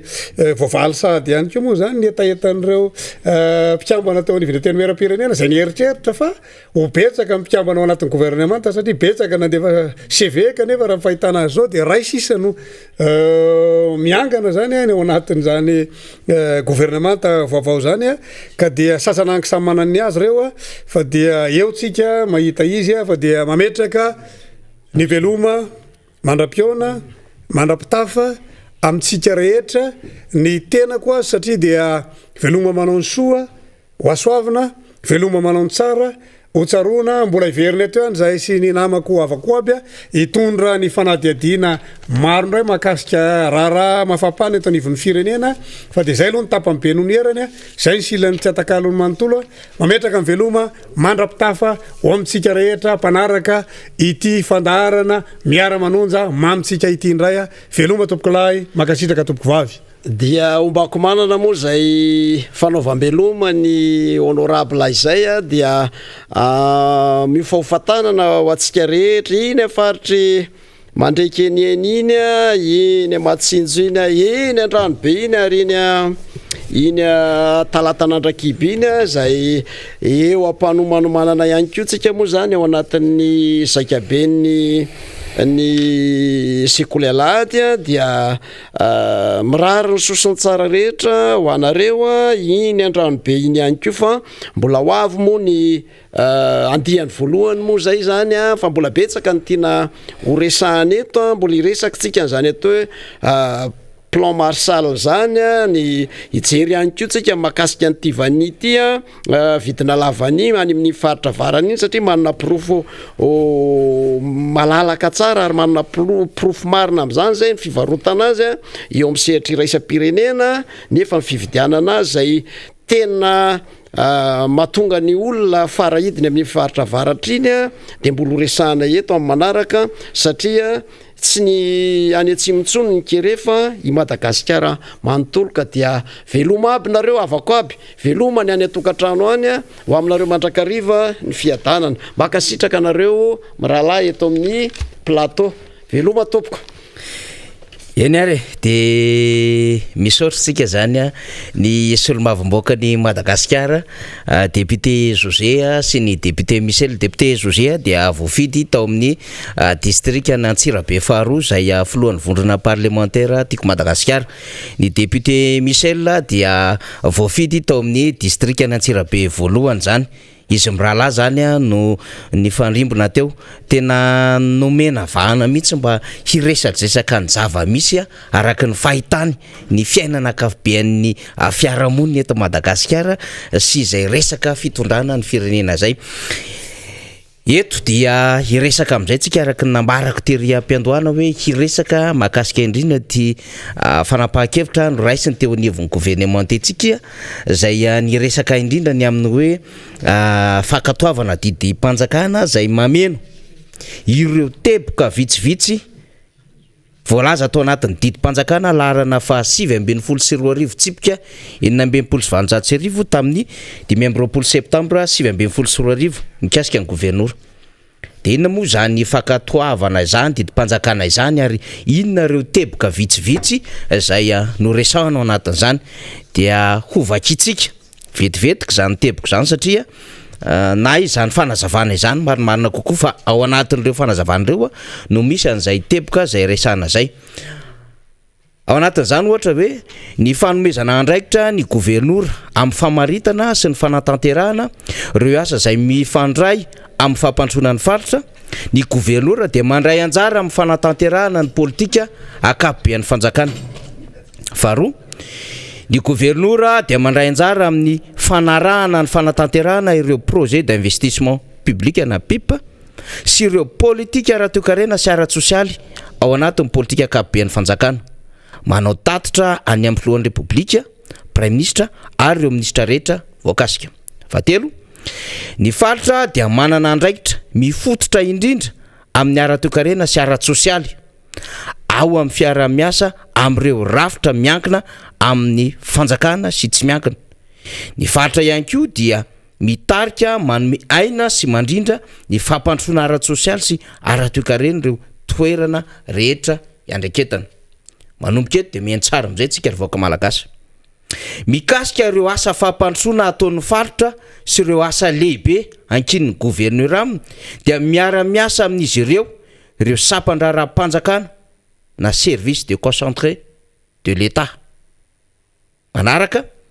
ho fampiarana ny voalaza ny andininy fa 450 ao amin'ny lalàna laharana fa 424 tsipika 20 tamin'ny 17 septambra 424 ireo sapan-draharaha-mpanjakana dia maka hevitra amin'ny gouvernoura momba ireo tetikasa sy asa fampandrosoana ho tanterahana eo anivon'ny faritra iadiny sy manome azy ny dika mitovy amin'ny tatitry ny asa etsakilana eno tsara indray eto ao anatin'ny fanatanterahana ny andraikitra mahampandrindra ireo asa toekarena sy ara-tsosialy azy ny gouvernoura dia mampivory ara-potoana ireo tompona ndraiky ny sampandraram-panjakana any fotony. Tokony mampivory ara-potoana ireo vondrom-bahoaka hitsinjara-pahefana ny gouvernoura mba handrindrana ireo asa fampandrosoana ara-toekarena sy ara-tsosialy ao anatin'ny fiampiadidina. Toy ihany akoatra ireo asa efa nankiny fanjakana tamin'izy ireo dia manamafy ny filoham-pirenena Andry Rajoelina fa tokony omena andraikitra bebe kokoa ireo gouvernoura amin'ny fanaraha-maso ireo asa sy tetikasa tanterahana any amin'ny faritra, amin'ny fampivondronana sy fampivoriana ireo tompona andraikitra rehetra any amin'ny faritra, ary farany ao anatin'izay fanazavana momba ny famenona ny asan'ny gouvernoura zay dia hoe ilaina araka ny tenin'ny filoha ny fisian'ny tompona andraikitra anankiray mandrindra ireo asa ireo asa maro eny fotony ireo. Arak'izany dia tokony raisina ho mpiara-miasa hanara-maso ny asa ny gouvernoura. Zay zany lay nambara tao anatin'ny tatitry ny filakevitry minisitra Omaly mikasika indrindra amin'ny hoe fakatoavana didim-panjakana mameno zay mihitsy le izy ireo teboka vitsivitsy voalaza tao anatin'ny didim-panjakana. Dia rehefa mijeritsika zany manomboka eto ny 1 2 3 4 manomboka eto amin'ny tsipika fa 4 fa 4 fa 5 fa 6 fa 7 dia manahirana raha ohatra ka zay no iresantsika azy ny mamaritra an'izao raharaha izao, satria eto zany ny angan'ny ady hevintsika teo dia hoe tsy ara-dalàna raha ny tena izy ity resaka fametrahana gouvernoura-paritra ity. Ny voalaza ao anatin'ny vondrom-bahoaka hitsinjara-pahefana dia 3 ihany: ny faritany zay misy filakevitra, ny faritra zay misy filakevitra, dia ny commune izany. Tanterahana amin'ny alalan'ny fifidianana ny faritra sy ny filakevitry ny faritra dia ovakiko amintsika ny lalam-pandrenana 450 miresaka zany asa mpanantanteraka ny faritra izany sy ny tokony natao raha ny lalam-pandrenana nresany. 450 aminatin'ny lalam-pandrenana dia miresaka mazava tsara hoe ny asan'ny mpanantanteraka dia sahany ratsy mangaika tariny lehibe ny faritra izay olom-boafidy tamin'ny alalan'ny latsabato nandraisany rehetra anjara. Avereny kely hoe ny asan'ny mpanantanteraka dia sahany ratsy mangaika tariny lehibe ny faritra izay olom-boafidy tamin'ny alalan'ny latsabato nandraisany rehetra anjara. 450 zany rinarabe mananjara. Lehibe ny faritra ny voasoratra ao fa tsy gouvernoura, ary tokony isy fifidianana zany satria mazava be dia hoe amin'ny alalan'ny latsabato andraisany rehetra anjara. Mbola tsy miova io lalam-pandrenana io. Midinao amin'ny 550 tsika. Ny asan'ny fanapahan-kevitra dia sahan'ny filan-kevi-paritra ka ny mpikambana dia olom-boafidy tamin'ny latsabato nandraisany rehetra anjara. Ny solomam-boaka sy ny olona avy amin'ny farim-piadidiana samihafa ao amin'ny faritra dia mpikambana avy hatrany ao amin'ny filan-kevi-paritra ary anisany mpanapa-kevitra. Zany hoe exécutif zany le chef de région any amin'ny faritra, fa misy organe délibérant any na ny mpanapa-kevitra dia filan-kevitry ny faritra zany no entsona azy, ary mpikambana d'office ao anatin'izany filan-kevitry ny faritra izany na filan-kevi-paritra zany ny solomam-boaka sy ireo olona Madagasikara. Io ny lalam-pandrenana io. Dia rehefa misy lay ketriketrika teo anivon'ny fitondrana ny amin'ny hoe ndao hokitiana ity resaka faritra ity amin'ny alalan'le gouverneur dia namoahana izy ireo didim-panjakana. Dia iny moa tsaroantsika tsara tany amin'ny taona 2014 tany hoany fa nametraka taratasy fangataham-panazavana teo anivon'ny HCC ny filohan'ny antenemeran-olona tamin'izany fotoanandro zany hoe mifanaraka amin'ny lalam-pandrenana ve io fametrahana gouvernoura-paritra io, satria izay ny vakitsika izay ny 450 fa 550 ao anatin'ny lalam-pandrenana, ary mbola tsy nanova lalam-pandrenana antsika. Misy dikany daholy ny resaka fiantsoana hoe lehibe ny faritra filan-kevi-paritra fa tsy hoe gouvernoura zany. de ny ACC rehefa namoaka an'ilay décision laharana fafito ambin'ny folo tsipika ACC bara D3 tamin'ny 20 volana novambra 2024 mikasika indrindra lay décret satria ny décret nametrahana anty gouverneur ty de décret laharana fa 2024 tsipika 920 tamin'ny 5 septambra 2024 zay ny décret nametrahana an'io de io décret io zany lay nampitombona andray na hoe nofenona andray le fahefany le gouverneur zay fa nabe adevitra tam'zany hoe tsy izy io de ny ACC moa fatatsika lay ACC teo aloha zay efa manomboka mandeha am'izay lalan'zay le am'izao fotoana zao raha le fijery azy tam'ilay famoahana didy navoaka ny voalohany de hozy tsika hoe hozy ny ACC hoe mifanaraka ny lalam-panoloana io anatin'ilay andiny voalohany tao anatin'ilay décision navokana fa etsy ambany izy de miteny milaza manao hoe a caractère temporaire na mbola tataky ny teteza mita tsy de tena hoe maritra zany ny tiany ambaran'izay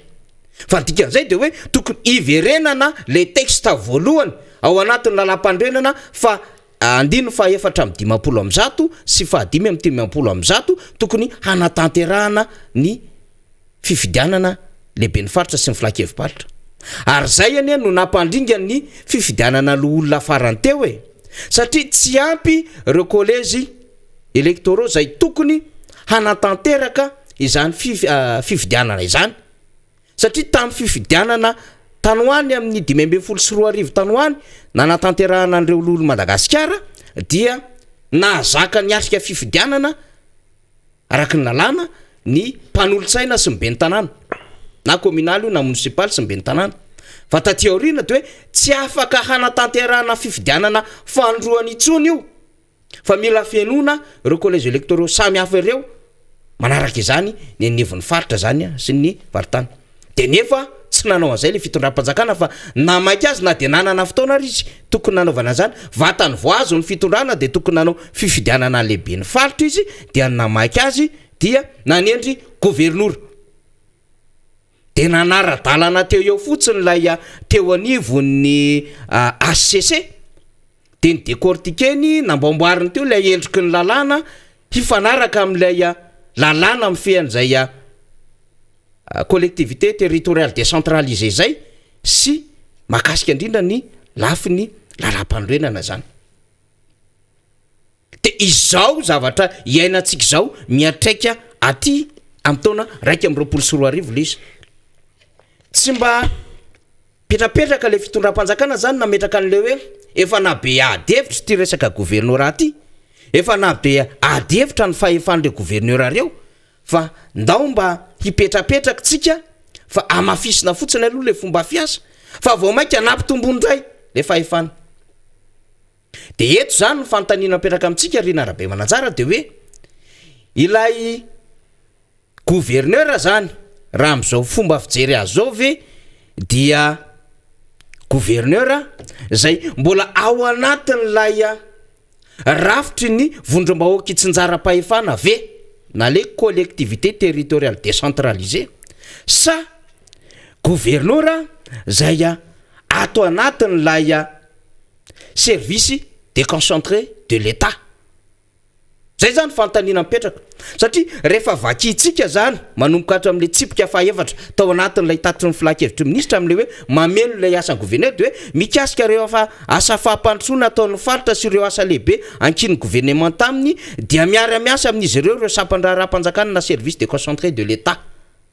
de aveo misy ndray eto hoe ho fampiarina amin'ny voalaza ny andimy fa 450 eo amin'ny lalàna larina fa 424 tsipika aotra roapolo tamin'ny 27 septambra 424 reo sampandraharaha-panjakana de maka hevitra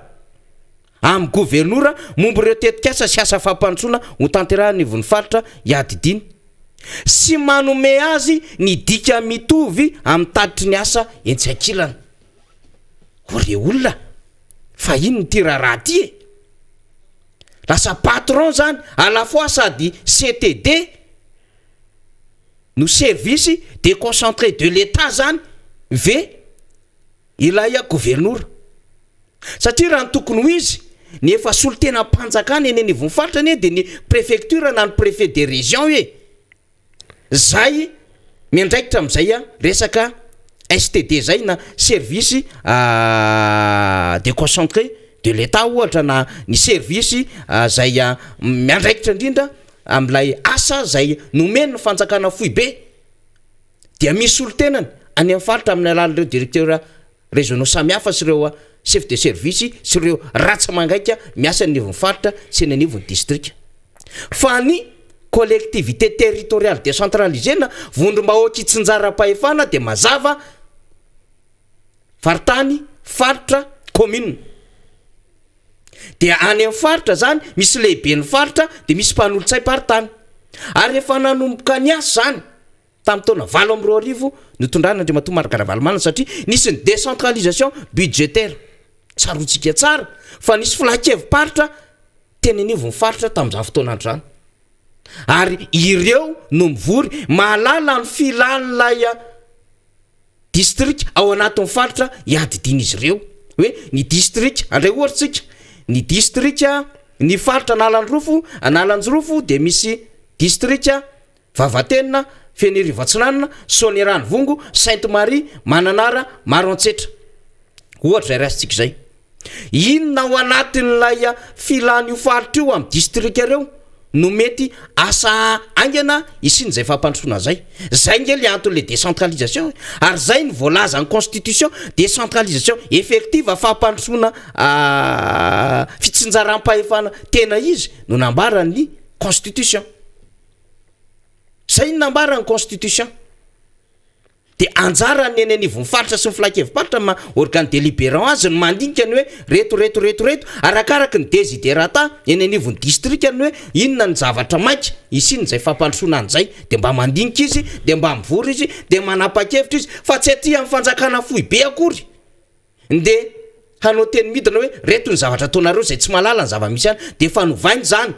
satria efa nisy tarazona velan'le teo aloha tamin'ny fitondrana samihafa ny amin'le hoe efa misy andraikitra samihafa amin'izany décentralisation zany kanefa somary nitapahan'ny fitondrana teo aloha de naveriny zany taty aoriana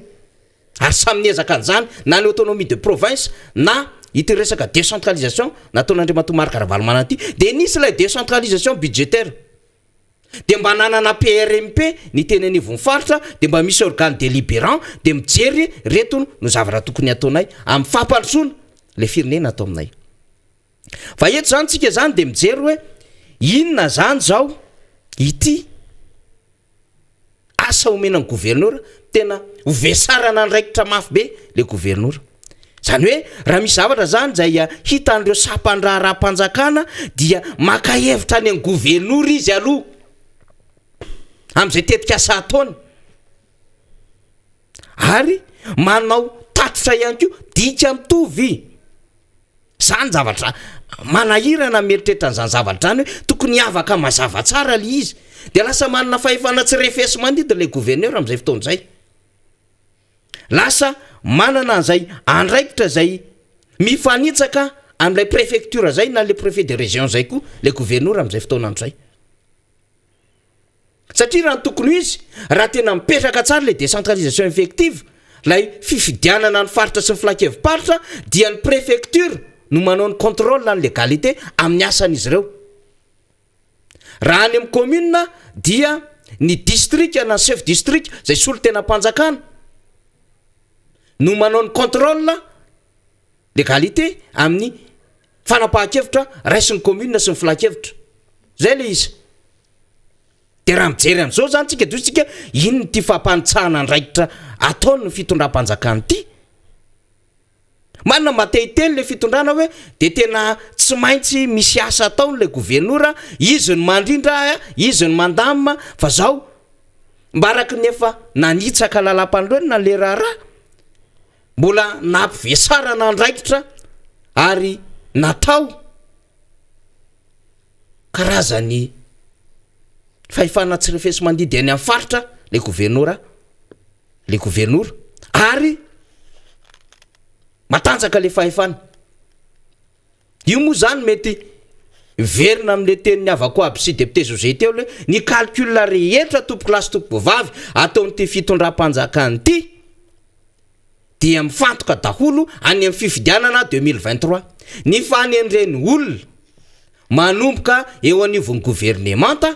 ny famoronana départementa samihafa fandraisantsika hatramin'ny maly fakomaly zany adevitra zany ny fametrahana an'ireo tompon'andraikitra marobe eny anivon'ireo direction générale sy sisa reo dia any daholo le calcul ary tony zavatra tsony tsy tongatonga ho azy namanarina rabe mananjara kanefa eo indray ny adevitra faharoa mampime ao anatin'izy rena rabe mananjara dia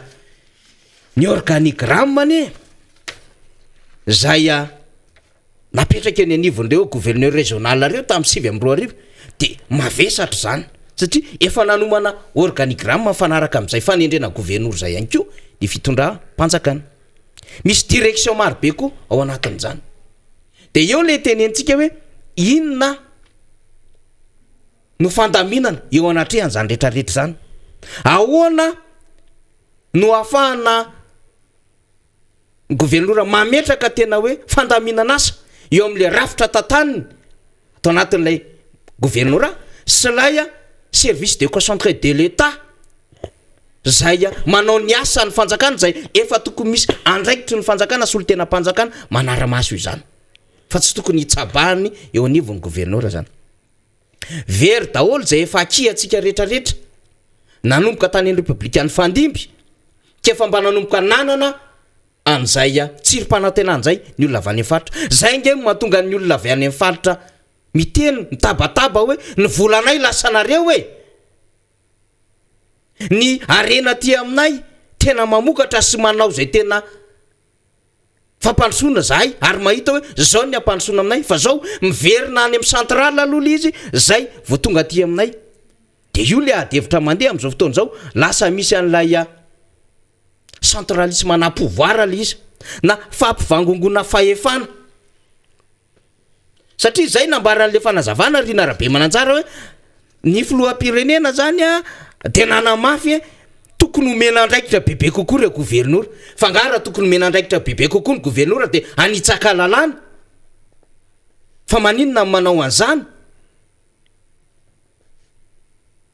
manana ny fomba fiasa zay natao hoe fanjakana matona apetraka ny système de décentralisation eto Madagasikara dia misy système maroa zany ahafahantsika miasa dia zay ndresantsika zay hoe ny collectivité territoriale décentralisée na vondrombaoky tsinjara-pahefana ray iny malala an'ireo olom-boafidy fa ray dia reo service déconcentré le hoe déconcentré eny dia hoe paritaka tsy mivangonga ty amin'ny foibe izy fa mba manana ny andraikiny reo sapandrara-panjakana any amin'ny faritra sy ny district dia hitsahana ohatran'izao le raha dia zay ny mahatonga antsika amin'ny teny mandrakariva hoe tsy mila mandromandro manana retoritsika avoaka malagasy raha mbola revo amin'ny vidim-piaina antsika raha mbola revo amin'ny fampidirina mpianatritsika raha mbola revotsika ny fitadiavana asa sy ny fahasalamantsika tsy zany tsony ny problema ny fanjakana io na mahanany zany problema ny malagasy zany fa problema nytsotra fotsiny ihany ahoana no mbola ahafahantray maka ity fitondrany ity amin'ny 2023 dia ny zavatra rehetra fanapahan-kevitra rehetra raisiny na fan souverain io na iny io misy calcul élection 2023 daholo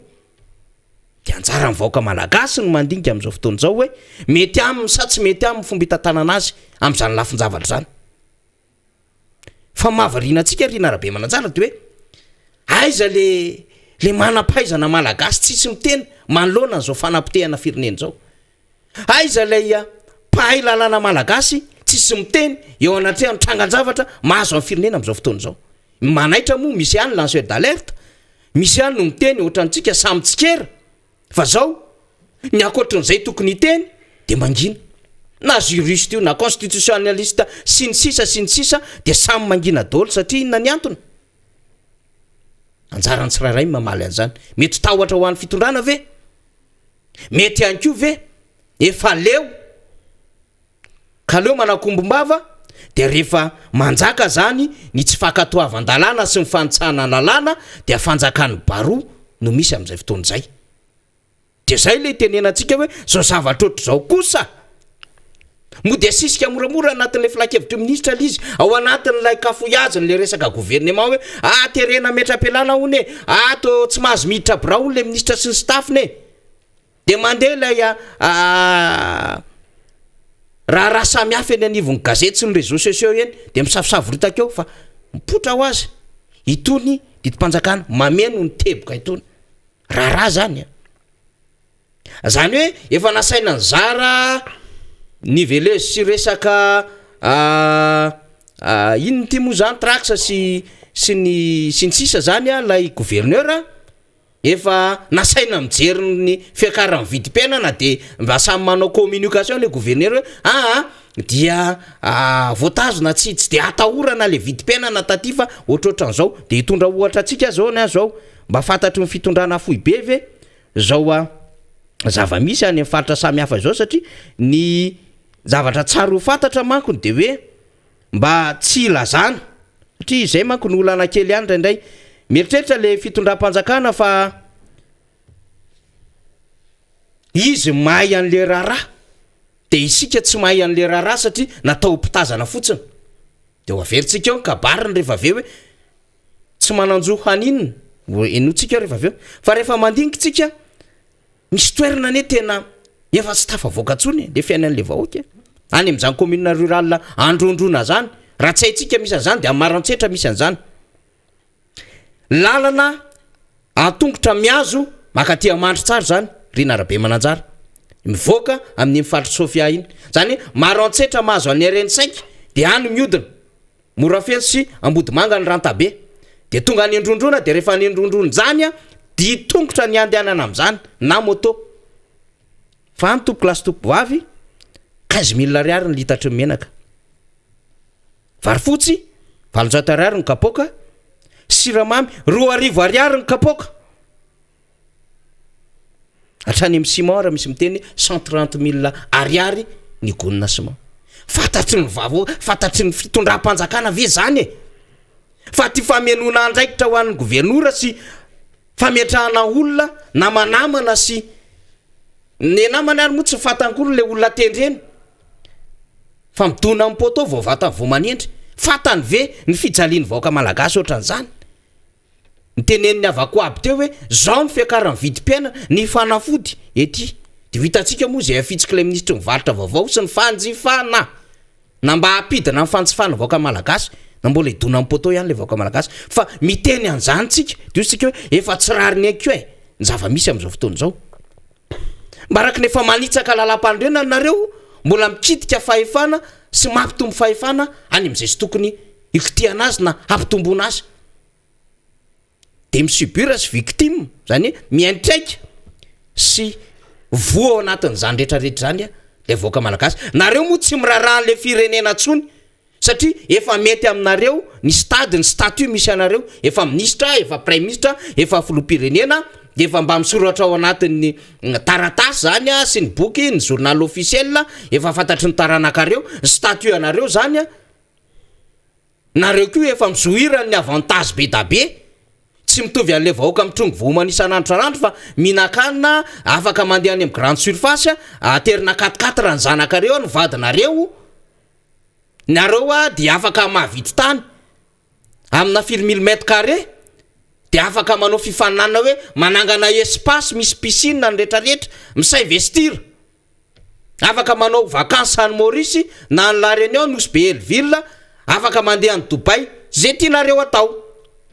fa aiza le vahoaka malagasy dia hoenotsika aloha ity fanambarana sombony tamin'ny fanambarana nataon'Andriamatoa filoha ty ny ahitantsika hoe zao ny zava-misy alohan'ny amaranantsika azy Rina Rabe Mananjara angatantsika ny namana teknisiana tamin'ny kabary nataon'Andriamatoa filoha ty te tsy avoloha tamin'ny lahady teo de hoenotsika vetivety de amin'ny alalan'izay misy zavatra kely resahantsika alohan'ny amaranana azy. Gouvernementan'ny asa no apetratsika noho izany dia misy ihany koa ny contrat programme résultat izay osiniavinareo ampikambana rehetra vaovao anatin'ity gouvernementa vaovao ity ny obligation de résultat no fomba fiasana petraka ary ny vahoaka malagasy noa anaramaso ny asany tsirairay avy. Tompoko lahy sy tompoko vavy, miditra ny faharoa amin'ny fotoam-piasana nomeny ny vahoaka antsika isika ankehitriny, satria dia roa taona sy tapany noa lasa izay, fa roa taona sy tapany kosa noa sisa fa minoa fa hotratra ary tsy maintsy hotratra ny tandrona rehetrarehetra zay napetraka. Nous n'avons pas le droit à l'échec. On doit réussir ensemble pour le peuple malagasy. Tsy afaka ny tsy ahomby isika fa tsy maintsy ataontsika ny ezaka rehetrarehetra ampandrosoana ny firenena ho an'ny vahoaka malagasy tsy vaky volo. Ary amin'ny maha gouvernement tany asa na ny gouvernement d'action ity gouvernement tavaovao ity dia asa mitondra vokatra misy fiatraikany vaingana azo refesina mipaka eny fotony eny amin'ny distrikta rehetra manerana Nosy no tanjona apetratsika. Gouvernement miasa ho an'ny vahoaka malagasy tsy vaky volo. Noho izany dia andrasana avy aminareo ministra ny fidinana ifotony, ny fienoana ny vahoaka sy indrindra ny famalina ny etahitam-bahoaka. Ilainy zany. Ny ministra tsy atao anafana barao, ny ministra tsy natao anao teoria, fa ny ministra dia ilaina makina amin'ny vahoaka, mitondra vahaolana, mieno ny vahoaka, zany ny andrasan'ny vahoaka malagasy amintsika sy aminareo tsirairay avy. Ny vina napetraka raha teo dia mazava tsara ny fahatratrarana, ny fahantrana, ny fampandrosoana, ny fahatarana zay nisy hatramin'izay anetsika an'izany tsika ankehitriny. Nisy zavatra kely nanitikitika teo na mana teknisiana raha azonao averina kely ny vina napetratsika mientsaritsika fahatrarana ny fahantrana tsy fatako bretika ve le filosa zay mihitsy ny tao anatin'le soratra ny soratany ohatran'le ny malnutrition dia droit fondamental mahavarina raha azon'ny teknisiana averina kely ny vina napetratsika mba hoenotsika kely vetivety hoe ny vina napetraka raha teo dia mazava tsara ny fahatratrarana, ny fahantrana, ny fampandrosoana, ny fahatarana zay nisy hatramin'izay anetsika an'izany tsika ankehitriny. Eny zay moa zany anjara manitsy an'izay fa eo zany tsika amin'izao fotoana izao hoe ao anatin'ny roa taona sy tapany dia ho tratra ny tanjona. Dia eto aloha zany tsika ny tanjona efa misy aloha amin'izao fotoana izao dia hoe mantra le vahoaka malagasy. Inona ny mirakla ao atao ao anatin'izany. Faharoa dia hoe nous n'avons pas le droit à l'échec hozy izy ny filoha. Tsy manana zo tsy ahombotsony zany amin'izao fotoana izao. Dia raha mijery nefitsika ny ampitsony nanaova ny fanambarana iny dia efa tonga dia échec les formations le gouvernement. Échec mivoaka ao anatin'izao décret zao tsika satria manitsaka lalàna ary mampifanindry le asa eny anivon'ny faritra sy ny distrika akoatra ny fantsana lalam-pandrenana. Atsika tsy tanisantsony ny échec ny amin'ny hoe zao ny vidim-piainana mahazo ny vahoaka malagasy. Dia moa le gouvernement taterena hidiny eny fotony. Rehefa nyteneniny ny solomamoaka namatsika teto zany Géry Randriambolaina ny amin'ny hoe aza mampifangaro ny asan'ny député fa ninny eny fotony le gouvernement dia gouvernement tsy manafana birao ka le ministra raha tsy tafiditra ao anaty birao indray ary matofilo. Zany ngeny ny information mandeha hoe tsy ministra natao anafana birao lefa le ministra mbola tsy tafiditra ao anaty birao. Amin'izao tsika miteny zao tsy fantatra aloha na efa tafiditra Rina Rabemananjara fa zany zava-misy matoa zany resahantsika dia ozy tsika hoe misy zavatra tena tokony ho fantatry ny vahoaka malagasy amina lafin-javatra ohatr'izao. Za moa tsy dia tena te polémika amin'le mibiretika kely izy ny amin'le ny vina napetratsika dia ny fahantrarana ny fahantrana ho an'ny fampandrosoana fahatarana tsy haiko le tiany ambara fa manandanja ny voambolana sy ny teny avoakoetrandreny amina mpitondra amina filoam-pirenena ka antsarany vaoka ny mandray amin'ny zavatra zaraintsika tahaka izao. Zay no mamarana an'iny azo mbola resahana lavabe iny raha tiatsika ho resahana lavabe kanefa na zany sy tsy zany aloha dia efa dila ny fotoana ary naka fotoana kely tamin'ny teknisiana ny tenako sy Rina Arabe Mananjara tao anatin'izao fandarina zao fa alohan'ny amaranako ny anjarako angamba Rina Arabe Mananjara tsela dia mba anao ihany fanentana satria avy amin'ny namana moa izy ity dia ny fitsangatsanganana miaro fialamboly ho an'ny vehivavy tiako Madagasikara amin'ny sabotsy izao manomboka amin'ny 7 maraina etsy amikanja ny finoana Magro Beoririka zany hanasana ny vehivavy rehetrarehetra mihitsy fa na izany zany ara dia azo atao ihany koa atsika lehilahy zany no tonga eny toerana zay mba manafana ihany koa satria isy kalokalo samihafa any ny vehivavy dia mitondra zay sakafo maivana zay satria fialamboly izy dia ny tovolahy dia mihira eny amin'ny lampihazo na salamzany mifampizara vaovao arak'izay tokony ifampizarana araka ny fandaminana eny toerana. Zay no hanaovako ny fisaorana zany avy aty amiko Rina Arabe Mananjara meko anao ndray ny fitenenana. Eny ary betsaka izay nambara teto zay fa dia anjarantsika no mandray izay tandrify antsika menakavy ny anamafisina fotsiny dia hoe tsy hoe tokony anaraka akaiky ny fivoarany raharam-pirenena sika raha te hoe azo vokatra amin'ny fivoarana fa tsy maintsy manaraka ny raharam-pirenena amin'ny atsipria mihitsy satria izay no tena hoe antoka lehibe afahantsika mandroso ihany koa tsy maintsy raikitra isika olo-pirenena tsirairay mihitsy mba ho fitaratra ho amin'ireo taranantsika any aoriana. Tapitra ny miara-monja tamin'ity fotoana ity isaorana ianao naharitra hatramin'ny farany samy tahin'Andriamanitra isika menakavy veloma tompoko.